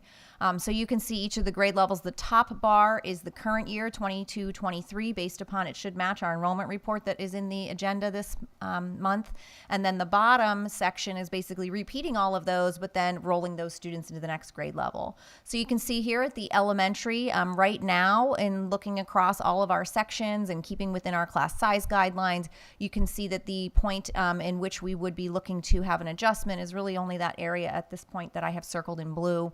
We notice that we would need to have an additional, and maybe I have the wrong one circled, I apologize, but there is an additional staff member in the Evergreen Elementary. I'm sorry, it's the 4th grade. I should have that around. I apologize. I did circle the wrong one. They're going from 4 sections to 5 sections there.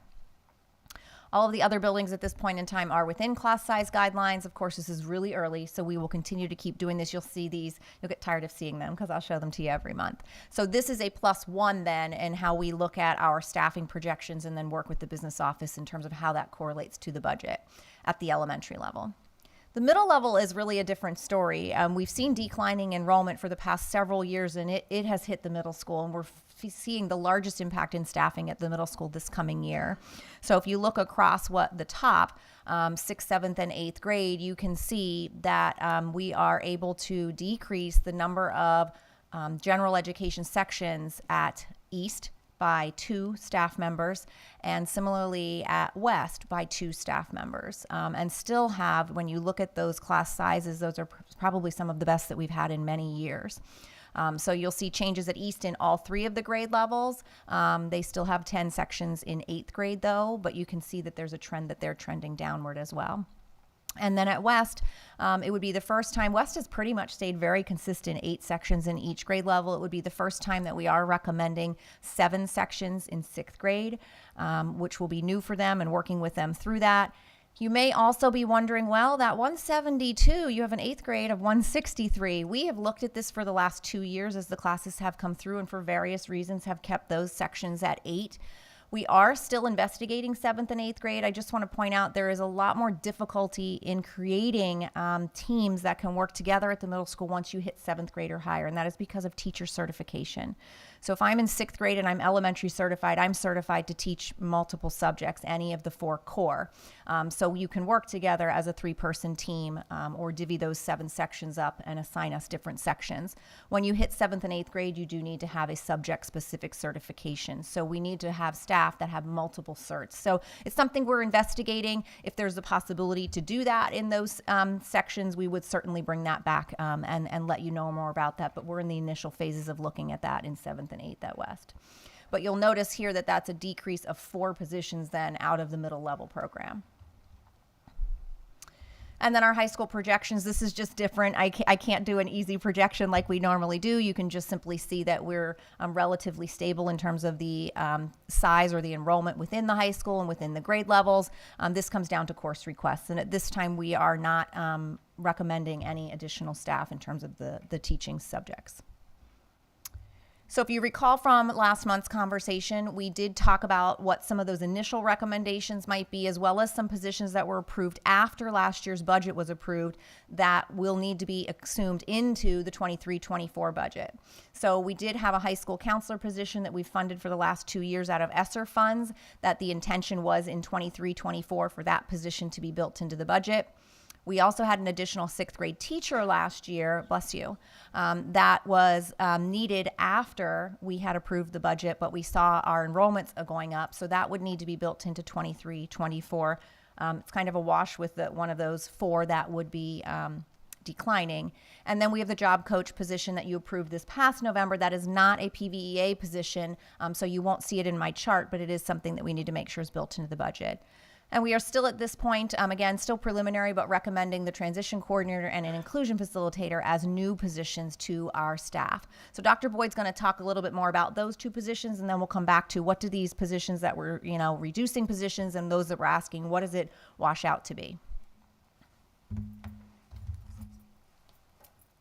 Hi, everyone. So this is a slide that you've seen before. We've been talking about transition services for the last several months, and the job coach position was approved by the board in November. We're actually underway this week doing some interviews for that. So we hope that by next month we will have a candidate to present to the board for approval for the job coach position. And that job coach is really to support the students in those on-the-job experiences. So it is someone that would be it's not a PVEA position, it's a non-PVEA position, supporting the students, really helping them to understand the job, teach them the job skill set, and then really to coach them while they are working in those positions.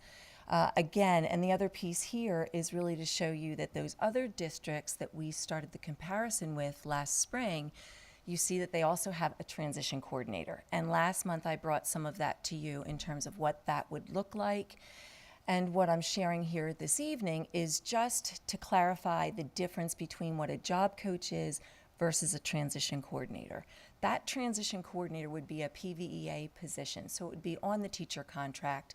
That individual would most likely carry a caseload. They would be a case manager, supporting the students, developing the IEPs, holding those meetings with the parents, as well as coordinating the work site opportunities and those placements. This individual would be the one really going out, soliciting and partnering within the community to develop sites where we could place our students. They'd also work collaboratively with the job coach, help to develop that schedule, and then talk about how the students are progressing on the job. What do we need to do in the programming of it, that educational piece in school, as they're then going out into those job sites. So this was really just, again, a slide to show you similarities, differences, and what those roles would look like as we continue to consider that position as part of the budget for next school year.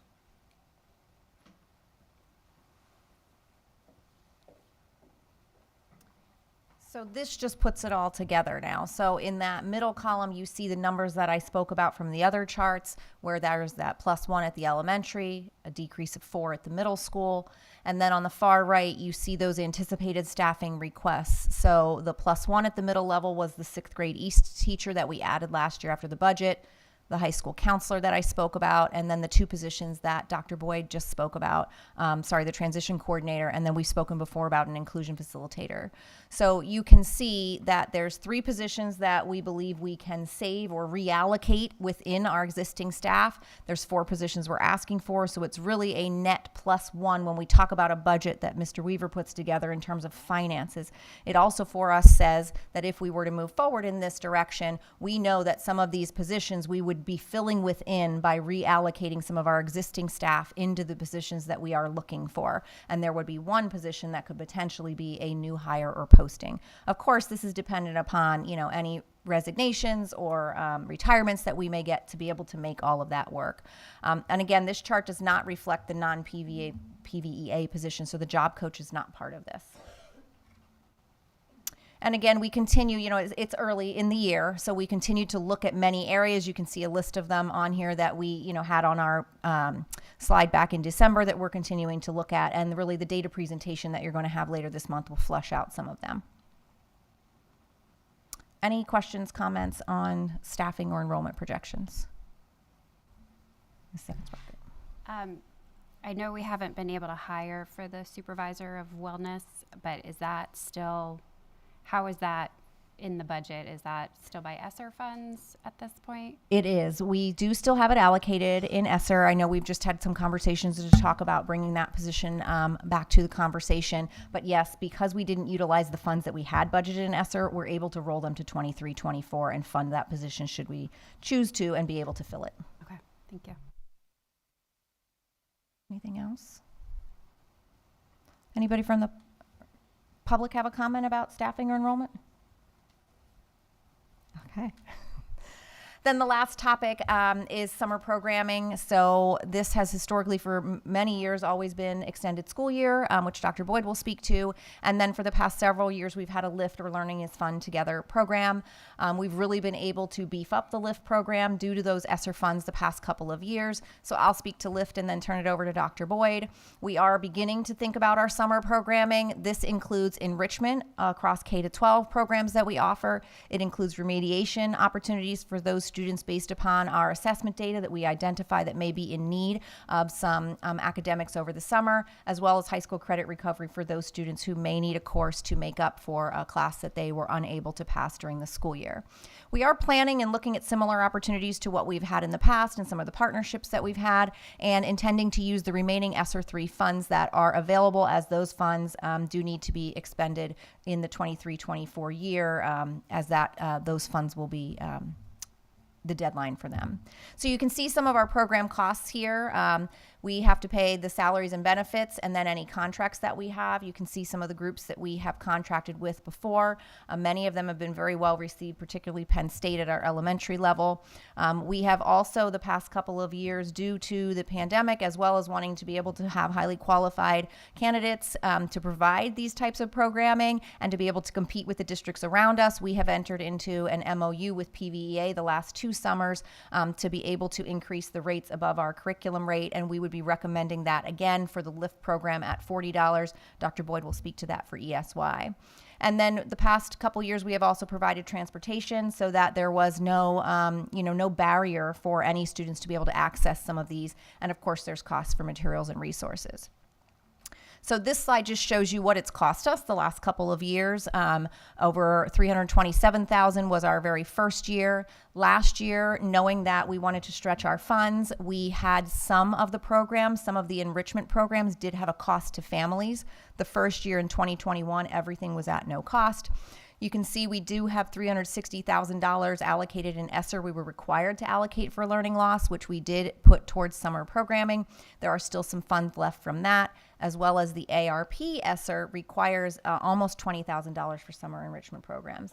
So our intention would be to expend those funds first and then look to, might there need to be some costs to our families for that enrichment portion again. And I will pass it to Dr. Boyd.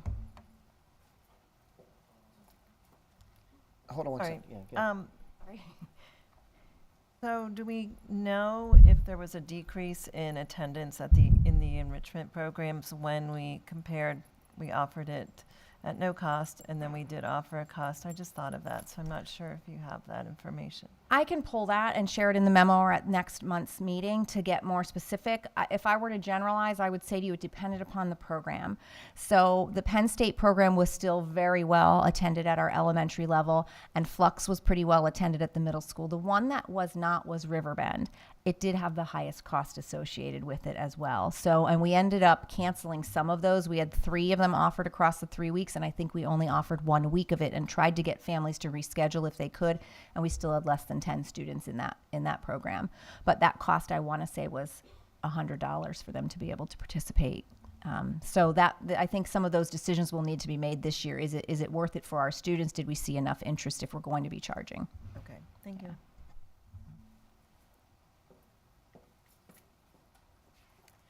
So here to talk a little bit about extended school year, which we know each year we offer this. This is required by IDEA. And again, it's the programming that extends beyond the 180 school days. It's for special education, supports and services, so that includes related services for our students as well. And it's based upon their IEP goals. So what ends up happening is through the course of the school year, progress monitoring is done for our students on their goals. We definitely take a look at their skill recoupment regression following a break, such as the winter break. We use that information, and then we determine their eligibility. There are 7 factors that are considered, and the IEP team meets to discuss whether a student will qualify for ESY or not. If they do qualify, then we extend that offering to our families. And like we've done the last few years, it takes place in the summer. We're looking at June 26th through July 28th, Monday through Thursday, with the hours of 8:15 to 12:15. There will be 2 different programs really that can be offered to students. Some students may qualify for only 2 days per week. Some may qualify for the 4 days per week. And we, again, base that on their goals and their needs. And it covers our students really K through 12 plus. So it's all of our students across the board who participate in our ESY program. And as we have more information, we'll be sure to share that with the board once we determine which element. We've typically done it at an elementary school. It's been at South Elementary the last few years. So once we know where it will be housed, we will, bring that information to the board as well. Yeah. Does anyone have any questions about ESY? Okay. Mrs. Smith just reminded me, in one of her slides, she talked about the MOU with regards to staffing. So for LIFT, we've been supporting our staff have been earning $40 per hour. For ESY, we are placing an MOU forward for $45 an hour for our professional staff, and I believe it might be $25 an hour for our paraprofessional staff. Last year, we found that with those rates, we were able to secure our staffing and really be able to support a full and robust program. Any questions at all about summer programs? A lot more information will be shared. February and March are pretty heavy months for us in preparing for some of that, so we'll continue to share. And there are no agenda items on consent. You'll notice education's pretty short this month. So if there's no other questions or comments, yes.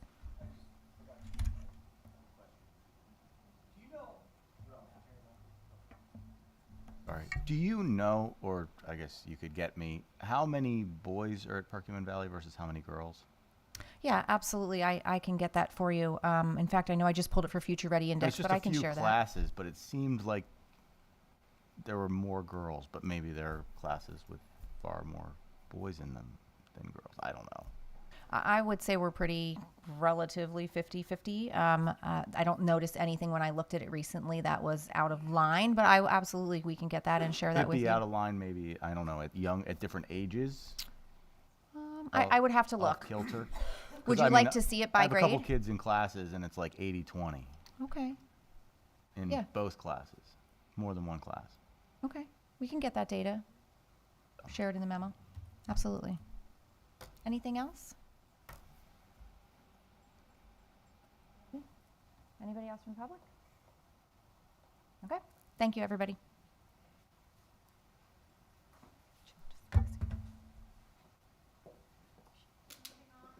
Moving on, since there's no meeting next week, these two items, 402 and 403, they don't go to consent, correct? Okay. Yep. Okay. Just making sure. So 402 is a motion to approve rescheduling the Japan exchange program for 2023 and 2024. Are there any questions or comments? I need a motion and a second. Okay, so that was the motion. Yeah. Is there a second? Second. There's a second. Okay, now are there any questions or comments? Sort of a question just to administration. I mean, is this something where you can reach out to them to check to see how they're doing 6 months from now or something in case they wanted to jump back into it or something? Certainly we could keep in touch with them. I know that the advisors of our Japan Exchange Club do that. They were contacted from this school saying that they had an uptick in the COVID cases and they were recommending or basically asking, saying that we needed to reschedule. We've always stuck with this time frame of the year, but I know the advisors are anxious to get there, so we can keep in touch with them, and if something changes, possibly bring something else back. And this is for this summer? This coming summer? This is to move it from what would have been this March to next March of 2024. So instead of students going in March 2023, they would be going in March 2024. Delays it a year. Okay, so it's coming up right around the corner. Yeah, it would have been 2 months from now. All right, thank you. Yeah. Any other questions? Seeing none, all in favor signify by saying aye. Aye. Opposed, nay. The ayes have it. 403 is a motion to approve and ratify the overnight trips. The list is below. Is there a second? Second. There's a second. Are there any comments or questions? I had asked for some more information about how we determine which programs get their lodging paid for overnight, how that works. We did have a conversation about that today. Mrs. Evans-Brockett, Mr. Weaver, Mrs. Smith, and I.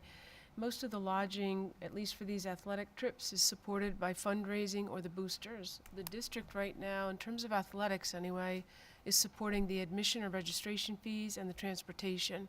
Lodging and meals is paid for by boosters or the fundraising on the part of our students.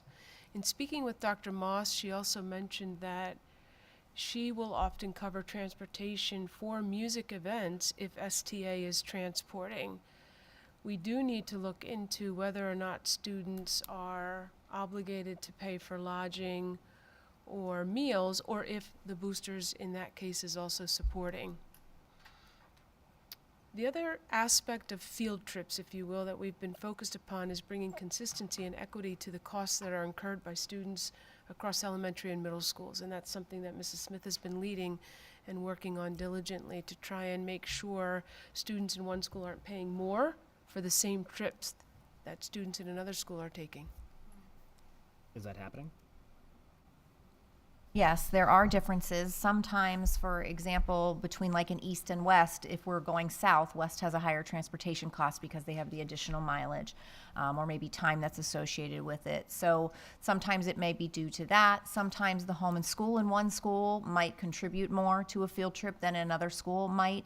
But we've really been working, particularly K-8, to bring more consistency to what the trips are, as well as a closer alignment to what that cost is that's being asked for of our families.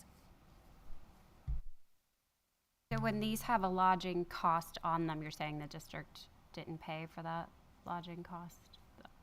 For these athletic events, and Mr. Felty is here as well, for these athletic events, the lodging is covered by boosters or fundraising. It is not covered by the district.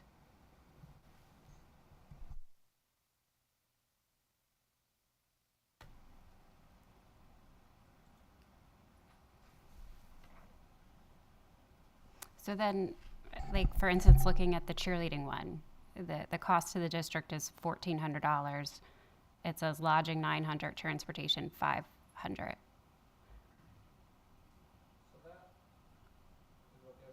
Yeah, please. Come to the mic if you would, Mr. Felty. Thank you.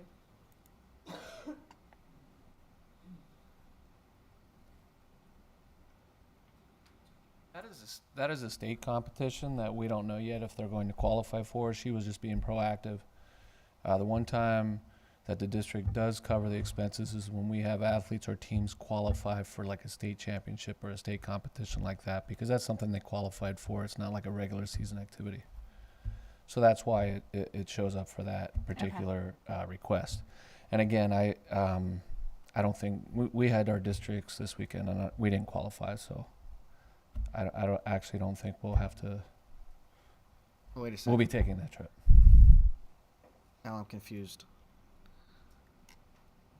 Regardless of whether they qualify or not, would we be paying for the lodging? No, because they won't be attending if they don't qualify. So because it's a state tournament, then the district pays for lodging. Yes, like for example, if we have wrestlers qualify for the PIAA state championships, we would pay for lodging for that. We just don't know that yet. Got it. Yeah. But just to be very explicit, if we participate in a tournament, that's not PIAA district qualifying or state qualifying. If we participate in a tournament, Boosters has been covering the lodging for the students. All regular season activities they cover. The boosters or the student activities accounts, which is generated through fundraising, cover it. Thank you. So because it's a PIAA event, and it's a state, they make it to states, the district covers the lodging cost. For state events. For state events. Yes, so sir. that's where it could be different from other clubs in the district. Yes, I don't know how the district, Yeah. if a band qualifies for states, I don't know the district policy on that. I only know it from my perspective. That's actually my question, is when the bands, they go to different state competitions, they go to different things like of that nature, and I know that they're paying for, say, the bus that takes them there. That's coming out of, students have to put money towards that. So I'm just confused. I think there needs to be almost like a spreadsheet of what the district cost is, what the student cost is, and what the boosters are paying across all clubs, sports, music, because when I hear these different things, it's just like, why is one group paying one thing and another group's paying another? And maybe there's an actual logistical answer that makes sense, but I'm not seeing it. I feel like there is some discrepancy with this kind of thing. But it just, in general, it seems like the district pays for transportation and for the enrollment fee for our competition fee. That's the general district policy. regular Unless season. it's a state, something they qualified for, Right. then we do pay for lodging. Right. Okay. And so, yeah, I guess to Dr. Campley's point, is that consistent across the board with our other programs? Like when our students qualify for different musical things, do they get the same entry fee paid for and transportation? So transportation, according to Dr. Moss today, if it's STA transportation, the district covers that. Registration, I'd like to ask her about, just to make sure I'm 100% correct, unless Mrs. Hurd or Mr. Weaver can respond to that. Otherwise, I can ask Dr. Moss for the specifics, and we can also work to break down what you're asking. We do continue to have differences among different groups based upon how much money the boosters might have and what their capacity is to support. However, we can continue to work on this and break down student booster district pays or costs, if you will, and what we know are covered. But I don't know if Mrs. Hurd, if you can speak to that at this point.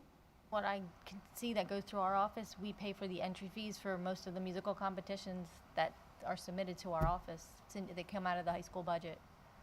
And I know there's one trip where the band takes a chartered bus, so we pay up to the cost of what it would be for STA to take them, and the boosters pay the rest because they want to. I guess they want to. It's a long trip, and they want to pay on a chartered bus. But we cover what we would pay STA. The boosters cover the difference. Yeah, on we that have one. that same policy for the athletic department as well. So- If it's not STA transportation. These are the things that like we don't like it. That makes sense to me. Then it's like, okay, wait, we are paying a portion. I don't think there's enough transparency in how some of these fees are being allocated to the different groups. So maybe there's a way we could figure out that that's just a little bit more transparent, so that it's clear that it's not sports getting one thing, music getting something else, clubs getting something else. Just a way to be a little bit more transparent, because that makes sense to me. They do pay up till the charter price, and then that's where the fee comes in. But that's something that I don't think majority of people are aware of, and then you get this back and forth of who's paying what and why. Do we pay for vans or no? Yeah, the STA vans, yeah. They're STA vans. It's Okay. our coaches, like for example, it was a little cheaper. Our coaches drove the vans for a bunch of the events that we had. Yeah. That saves us some money, and our coaches are often willing to do it.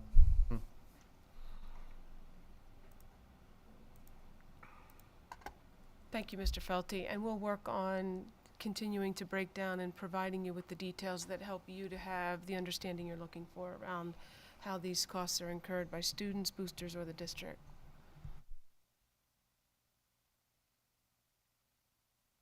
Any other questions on the motion? Seeing none, all in favor for the motion to approve or ratify the overnight trips, signify by saying aye. Opposed, nay. The ayes have it. 404 is the enrollment report, which Mrs. Smith highlighted in her presentation of the Education Committee of the Whole, and that ends the section.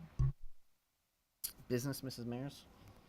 Thank you. 5.01 is Mr. Weaver, Finance Committee of the Whole report. What do you got, 27 minutes to? Yeah, we're gonna time. Carl doesn't count on my time. Good evening, everybody. Happy New Year. So tonight we'll move forward fairly quickly. We have Mr. Carl Hogan here. Maybe. There we go. Mr. Carl Hogan here to provide the general purpose financial statement update as of June 30, 2022, IER audit. So, Mr. Hogan.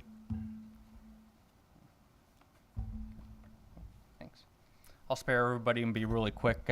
Everybody up to date, and I know that the results of the audit and where you ended up for the year end, I know the business office presented those results around the November timeframe. So in between November and now, we've been kind of wrapping up the audit and putting together the final audit document. So what I've done here tonight is pick what I think is the most important excerpts from the audit report, just to go over with everybody in terms of what kind of audit report you got and where you stand with your relative fund balances with the different funds and the actual results of any kind of findings that we have.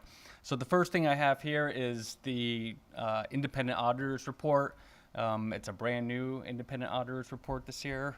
There was a new auditing standard put in place in terms of changing the format of the independent auditors report. Probably the most important thing in the independent auditors report that changed is that opinion paragraph on the first page at the top. It used to be kind of buried within the auditors report previously. Now they moved it to the forefront. Is the most important paragraph in the auditors report, basically stating that the numbers that were presented to us by management for the year ended June 30th, 2022 were fairly presented. Some of the other areas within the audit report to point out, in addition to the new auditing standard, you implemented a new auditing standard regarding a new GASB regarding leases. So exciting stuff there. Also, we have the two sections that are the same are regarding the responsibilities of management. That hasn't changed. And then our responsibility, or the auditor's responsibility. Our responsibilities didn't change, but what this new independent auditors report does, it just kind of spells it out in that paragraph there. It kind of bullet points, what our responsibilities are to be professional skepticism, also our responsibility to look at internal controls, but these are all things that we were always required to do, but now it just kind of spells it out. And then the last parts of the auditor's report haven't changed at all, basically talking about what responsibility we're taking for the different sections of the whole audit report, which is a 70-page document. One thing I'd like to point out too, they talk about management's discussion analysis in the required supplementary information section. It's a section we don't audit because it's management's analysis of the year ended June 30th, 2022. But if everybody's not going to read the full audit document, I encourage everybody to read the required supplementary information regarding management's discussion and analysis. I know the business office puts a lot of time and effort into putting that together. So I've picked out some specific pages I want to look at. This is the results of the operations for the year ended June 30th, 2022. I think I'll go to this side so I can see it a little bit better. So as you can see up at the top, you have your original budget, your final budget, and your actual results of your budget. I can't see it.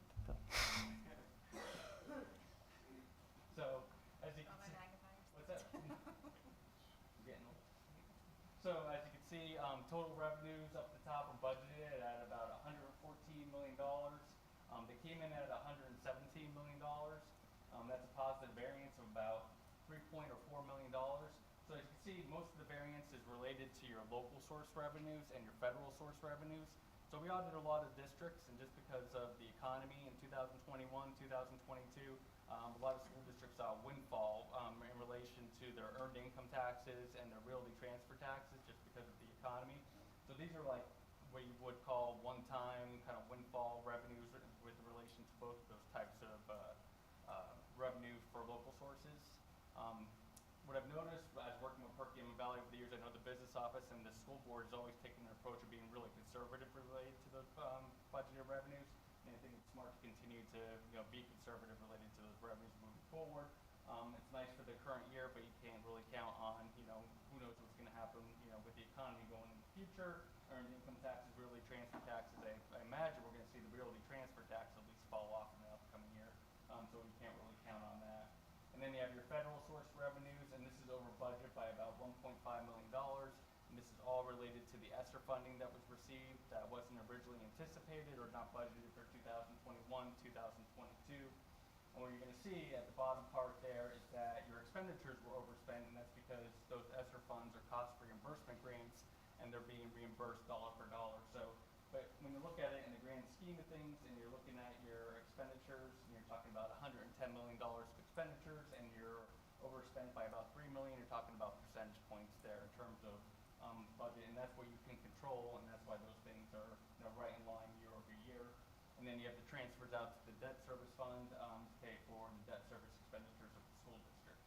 So at the beginning of the school year, you budgeted to use about $3 million of fund balance.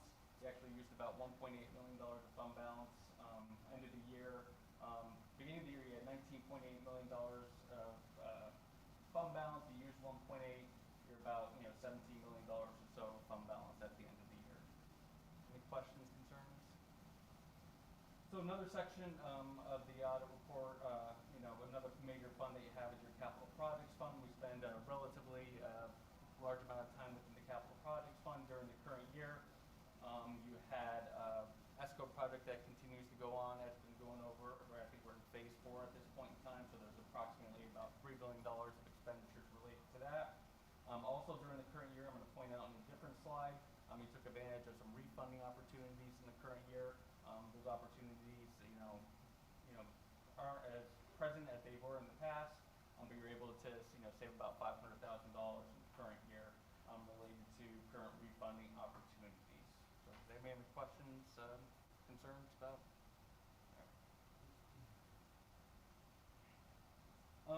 So here is the balance sheet related to the general fund, the capital projects fund, and the debt service fund.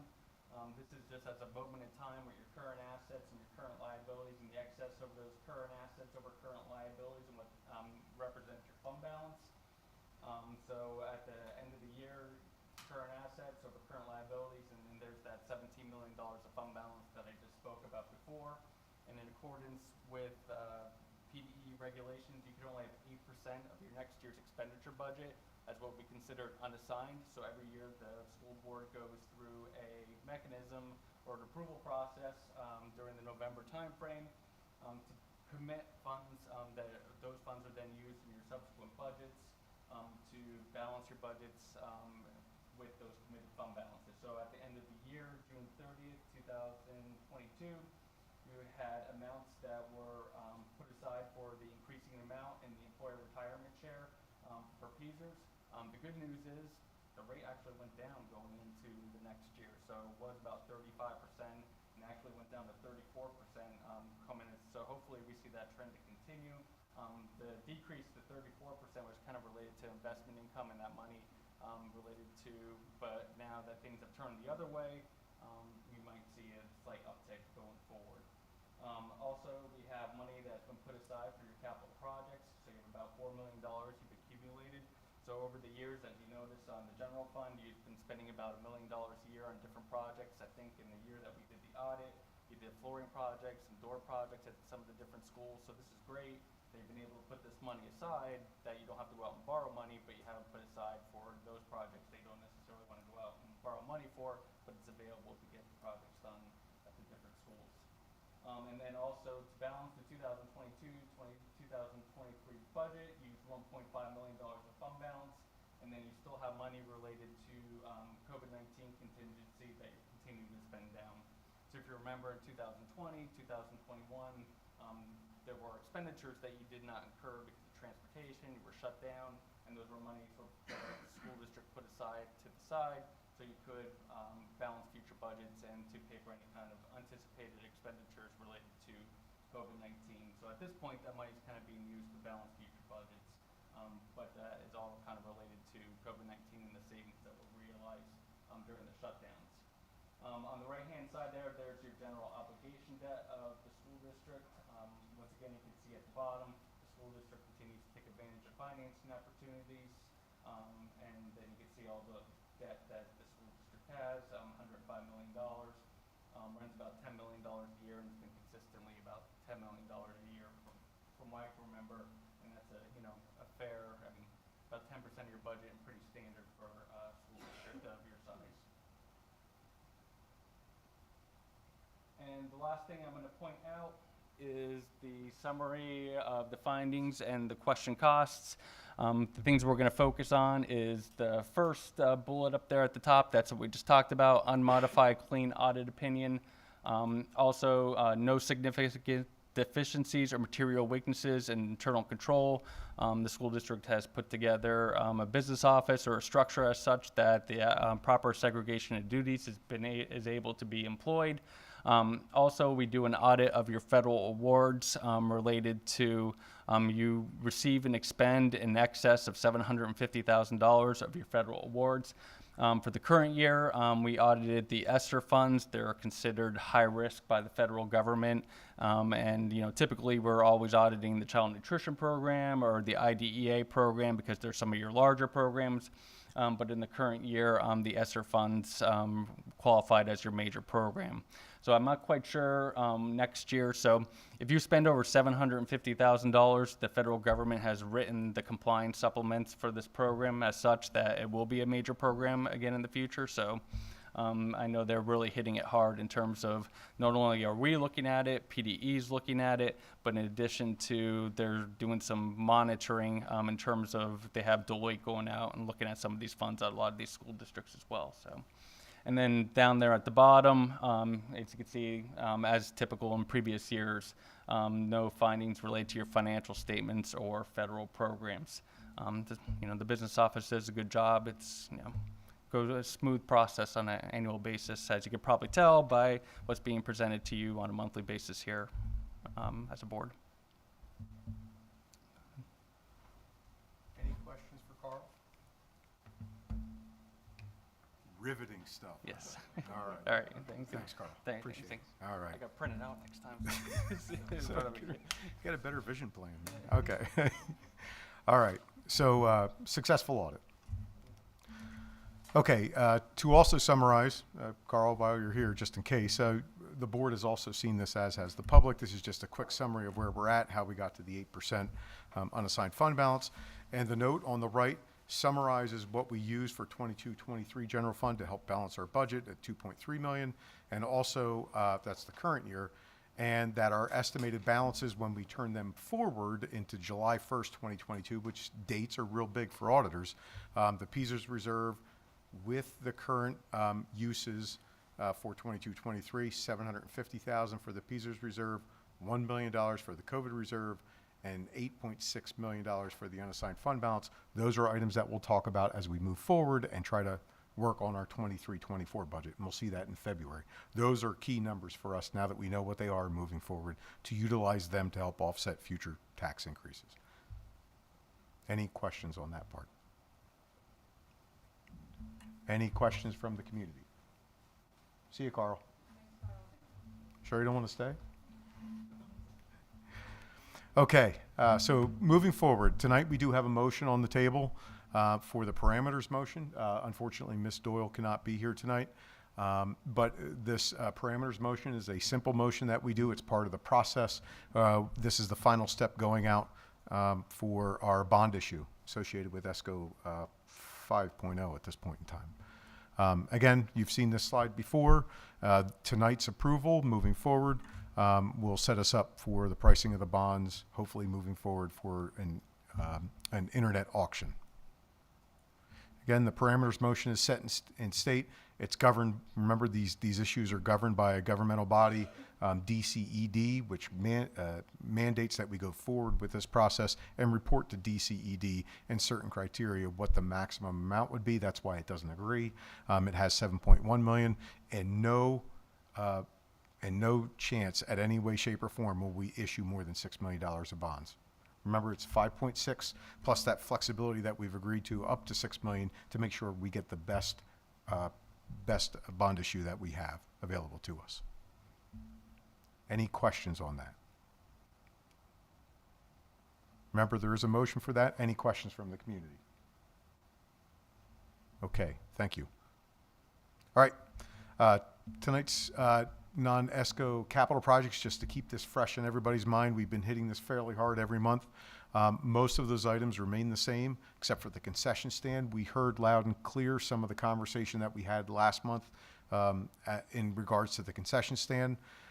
We've broken ourselves and tasked ourselves internally as an administration to come up with some additional options from what we've actually presented in December.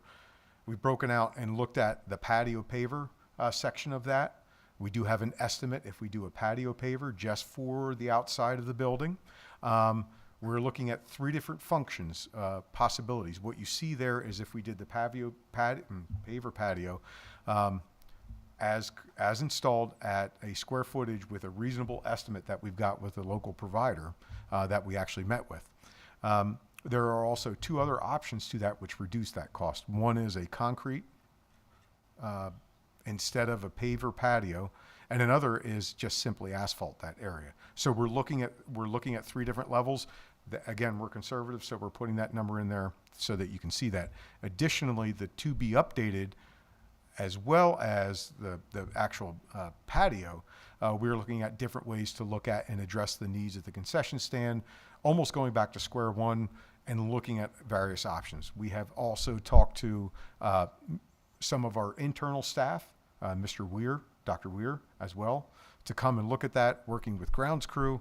What are some of the other areas that we might be able to look at from an internal perspective, keeping in mind that we have procurement rules and regulations that we have to follow? So there might be something that we might be able to do to get us what we want, which is a renovated concession stand on two different levels, two different ends, without that high price. And that's what we're currently investigating. So we're pulling out all the stops. We don't want to let it go and just say we can't do it because we think that there's other options and variations that we can look at. So we continue to look at that. Other than that, nothing else has changed with that that listing. We continue to work on, for instance, Mr. Fabrizio and his staff met with the high school pump floor people as a possible estimate to get that moving along. We continue to work on some of the other areas as well. So you will continue to see this. If you have any questions or concerns, we can answer them. If we can't, we'll bring that back. Yes, Mrs. Maris. I'm wondering if Mr. Felty could speak to tennis courts and the pickleball, just because it was off, then it's on, then it's off, then it's on. Just trying to understand what the $120,000 is being allotted for, because it says planning phase and quoting. Sure. Mr. Felty. So I believe it's listed as $120,000 right now because that was the estimate to have everything done, meaning the entire courts resurfaced with the bottom courts having the pickleball lines on it. However, I do believe it was discussed about possibly not doing that entire project and just repairing the cracks that are on the tennis courts as well. I do think that we should proceed with the bottom 4 courts, adding pickleball lines to those, and also at a minimum repair all the cracks that are in there. Now that would be significantly less than the $120,000 that you see there if we went that direction. The $120,000 was to redo everything. So can we get a quote for that? Maybe share that in the memo, just so we I think, Mr. Fabrizio, I think we have a quote for just repairing the cracks. I could be wrong. I'd have to talk to Josh Birdhoff, our grounds guy, but he met with them, and I'm pretty sure we can get that for you. Have we thought about, in my opinion, pickleball will be a PIAA sport soon. We don't use all 12 tennis courts. We don't need all 12 tennis courts for any of the tournaments that we have. Have we thought about, instead of just putting the lines down on those 4 tennis courts, adding 8 pickleball courts?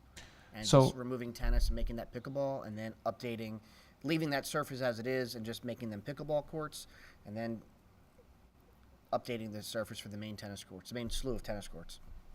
So the bottom 4 courts, depending on what direction you go, you could make 4 pickleball courts using the pickleball net or using the tennis nets that are there. You can make 8 pickleball courts, or you could make 16 pickleball courts. Obviously, if we made 8 or 16, then it's my understanding that the pickleball community brings their own nets and they could use the 16 courts if we went that direction. I have those drawings on my computer if you want to see them at a later. They bring their own rackets. No, they actually bring their own nets. Yeah, but if you have the nets there, so like Skippack Township removed a slew of tennis courts, put pickleball courts as well as tennis courts. Yes, I don't think that's a possibility for us because we do use those bottom courts for JV matches, JV tennis matches. So if we converted them to strictly pickleball courts, we won't be able to use those bottom courts. So I had informed the board that we didn't use those bottom 4 courts, and I learned just last week that actually there are times when those 4 bottom courts are used. Yeah, if both schools playing have enough players for JV matches, then those bottom courts are used. So you do use all 12? Okay. We do. Yes. We do for tennis, yes. Yes. Okay, that's different. And the bottom courts do have lights as well. I wasn't sure if that bottom level had lights, but they do. So we have lights on all three levels. So my question with regards to just patching or the full restoration, understanding that there's a cost difference, of course, Mhm. what is the durability difference? You know, if we're going to pay money to have it patched, but it's only going to last 2 or 3 years, but a full refurbishment is going to last however long. I think it's like a decade or something, right? It Yeah. just seems like I would like to know, in addition to the cost, how long the repairs will last. I'm trying to find that out from someone who's not biased. Obviously, the company that we brought in to give the quote said we need these courts resurfaced now. So I'll try to get an answer to that. But the courts should be resurfaced at some point. Yeah, the survey had that information a couple years ago. It had the cost, it had the durability, the lifespan of new courts. Yeah. But Mrs. Mayers just asked about just patching, and so I'm wondering if we were to just patch, are we just kicking the can down the road, and we're going to need to resurface at some point anyway, if the patching doesn't last for a long enough time. Patching on like a tennis court, because that's what they used to do at Skip Back. They would do that. You're looking at potentially like year, maybe year and a half or 2 years. That's it. It's kicking a can. So that's my point. Yeah. Yep. Yeah, I would agree. I mean, we will need the courts resurfaced, and yes, correct. I have just a different question. Now that hearing that they use those bottom 4 courts for games, I don't know, this is months and months ago now. I remember there was the debate as far as if we put in pickleball on those courts, it becomes a safety issue for those playing tennis, and that you can't do both. Is that just a misnomer? I don't see it being a safety issue at all. The only issue that we would have is it would be confusing for the tennis players to call balls in or out. There are not referees or officials for high school tennis matches. The players call the balls in or out themselves. Having said that, because it's at the JV level, in talking to our coaches, they aren't as concerned, obviously, as if that were on the upper 8 courts, where it could be a significant issue if wrong calls are made because the lines are confusing. But I don't think that would be an issue for the bottom 4 courts.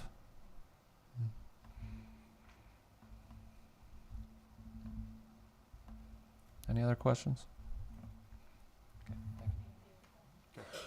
Thanks, Mr. Felty. Okay, any other questions on that list? Again, you'll see this list every month moving forward. As we make progress, we'll note. And there are estimated capital project funds available now that they've been audited, and that number has stayed the same over the past couple of months as well. I'm just keeping that fresh in everybody's mind. Any other questions? Any questions from the community? Okay. So this brings us to tonight's second full budget presentation.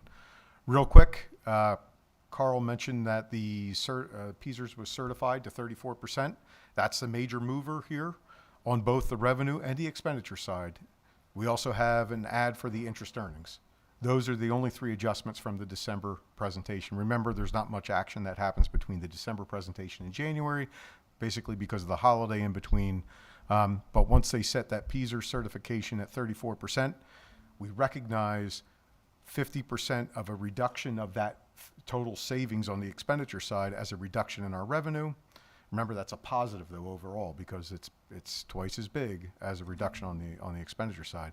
And we continue to add interest earnings for $200,000. That brings us up to 1.3 million. Total adjustments is a negative $232,000 in our revenues for tonight. Again, that brings us to a total of $120,025,712, which represents a 1.7% increase on the revenues.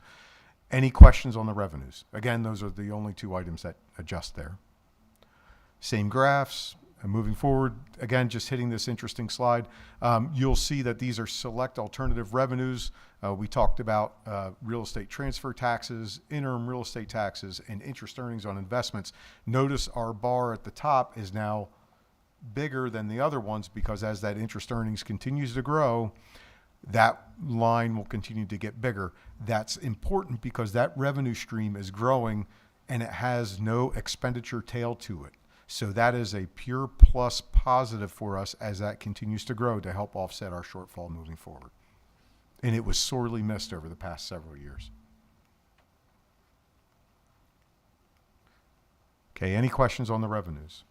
All right, expenditures, again, just setting the stage. The only change that we have this month is a reduction from the 35.62% that I had in there for the PESers. Now that it's certified at a 34%, 865,670 reduction on the expenditure side, and a couple of little notes there about how things haven't really changed from December to January. That's typical. And now the biggest weight is, what is the governor going to propose? The new governor actually gets a little bit more time to present his or her budget.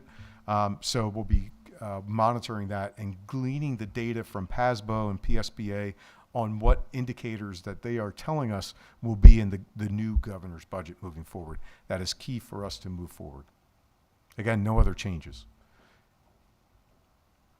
So the only thing that really changes is the Object 200s. So I'm not gonna flash that. I'm gonna continue to move forward. That brings us to our shortfall total tonight of 5.817 million. That brings us down to a 7.57% tax increase. We were 8.17% last month. So there's growth.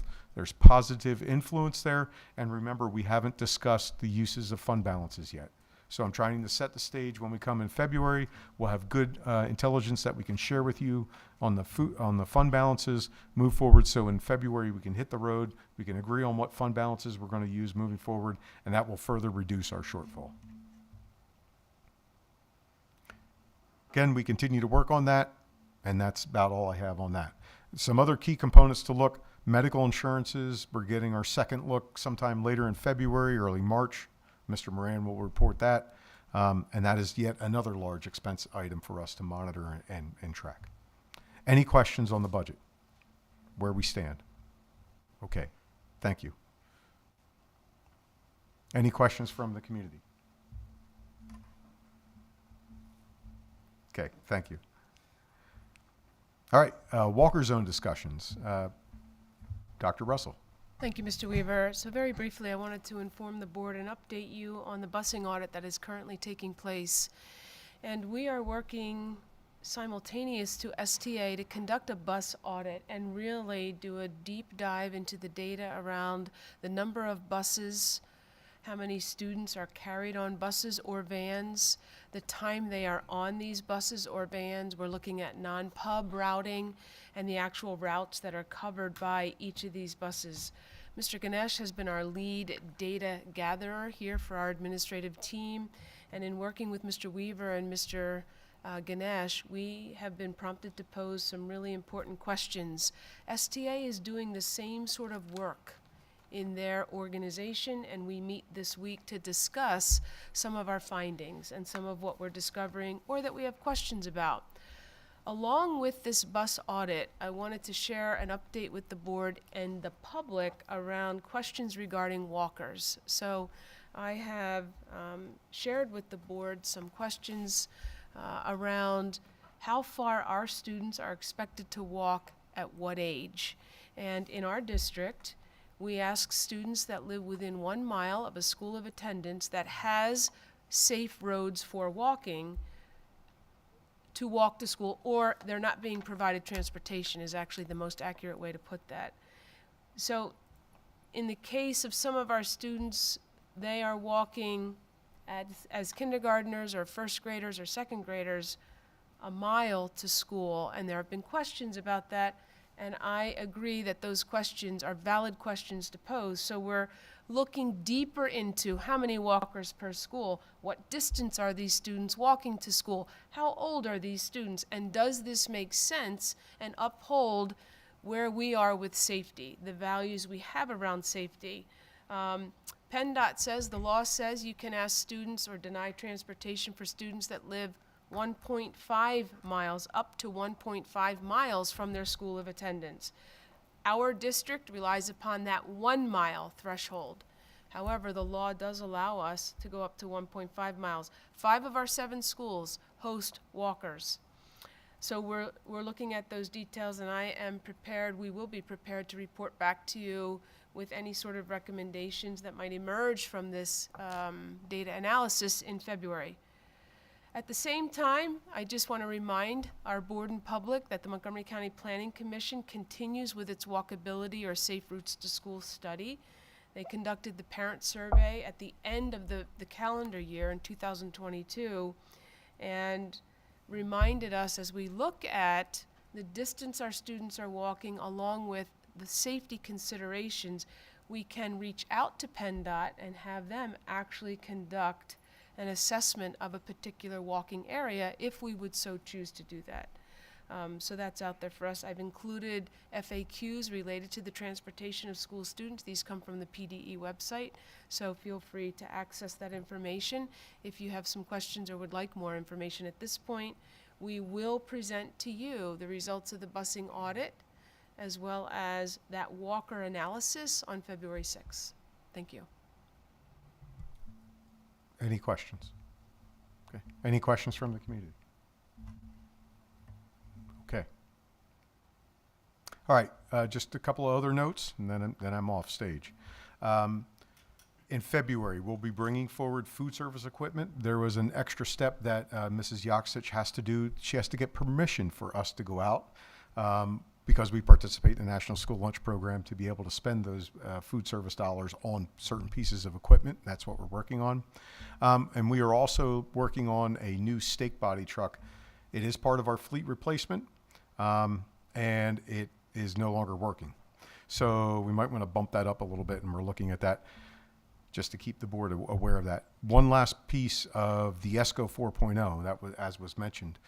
We got good news today that PICO will be processing and moving forward with the construction of the natural gas pipeline, and hopefully it will be in place sometime by the end of June. That helps us on a number of different ways. A, we can continue to move on because we need to get a brand new boiler in at West. And so there's a lead time there, which CM3 is very happy about. The other thing is before we go out with our fossil fuels procurement for 23-24, if we know that that line is in, that changes completely some of the budgetary dollars that we have in line switching from heating oil to natural gas. So those are some good signs for us moving forward. It's taken a long time for us to get there, but people are finally on board with us, and that was good news to get this afternoon. So I figured I'd share that. That is all I have for tonight. Any questions? Okay, thank you. Thank you, Mr. Weaver. 5.02 is a motion to adopt parameters resolution, and I so move. Are there any questions? Seeing none, all in favor signify by saying aye. Aye. Opposed, nay. And the ayes have it. And 5.03 is a report on grants and donations that you can see listed below. And that ends my section. Thank you. Thank you very much. Payment of bills, Mr. Dorr. Thank you. 6.01 is a motion to request to ratify the payment of bills and payroll as per the list submitted for the period ending December 31st, 2022, and to authorize the payment of the bills on the check and voucher registry submitted for January. And I so move. You want to conglomerate that with 6.02? I can. Yeah. I wasn't going to, but if you'd like me to. No, it's up to you. I'm still waiting for a second for my motion. I have a second on 6.01. Any discussions? Seeing none, all in favor signify by saying aye. Aye. Opposed, nay. The ayes have it. 6.02, motion to request to approve the treasurer's report and financial statements, including summary of cash and investment accounts as prepared by the administration for the period ending December 31st, 2022, and I so move. Any discussions? Seeing none, all in favor signify by saying aye. Aye. Opposed, nay. The ayes have it.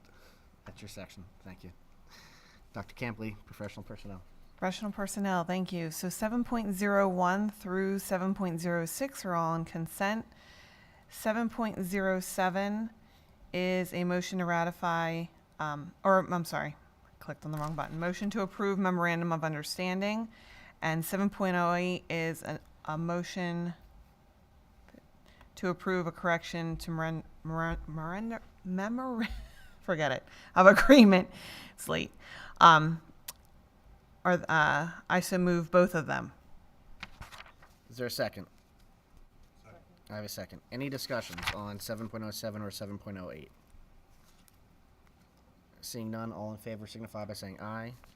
Aye. Opposed, nay. And the ayes have it. So just real quickly before we go into Mr. Keenan to your section, do you want us to change the wording on 6 and 7 or no?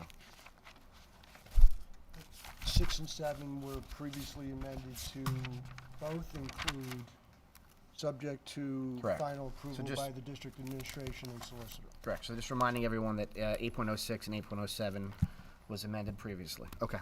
Go ahead, Mr. Keenan. All right, we have section 8.01, 02, 03, and 04, which were on the consent agenda that was approved.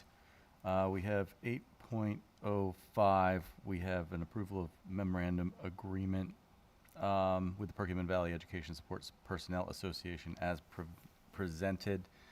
I guess motion to approve memorandum of agreement. Is there a second?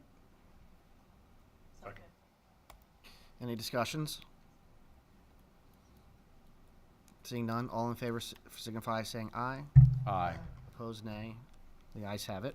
All right, next, 8.06, here we go. Request to approve the maintenance custodial and food services agreement for the period 2023 to 2026, subject to review by the Solicitor Administration. Motion to approve the maintenance custodial and food services agreement. Have a second? Discussions? Seeing none, all in favor signify by saying aye. Aye. Opposed, nay. And the ayes have it. Excellent, thank you. Next and last, we have 8.07. We have a motion to approve PVSPA memorandum of agreement. This is the Perkiomen.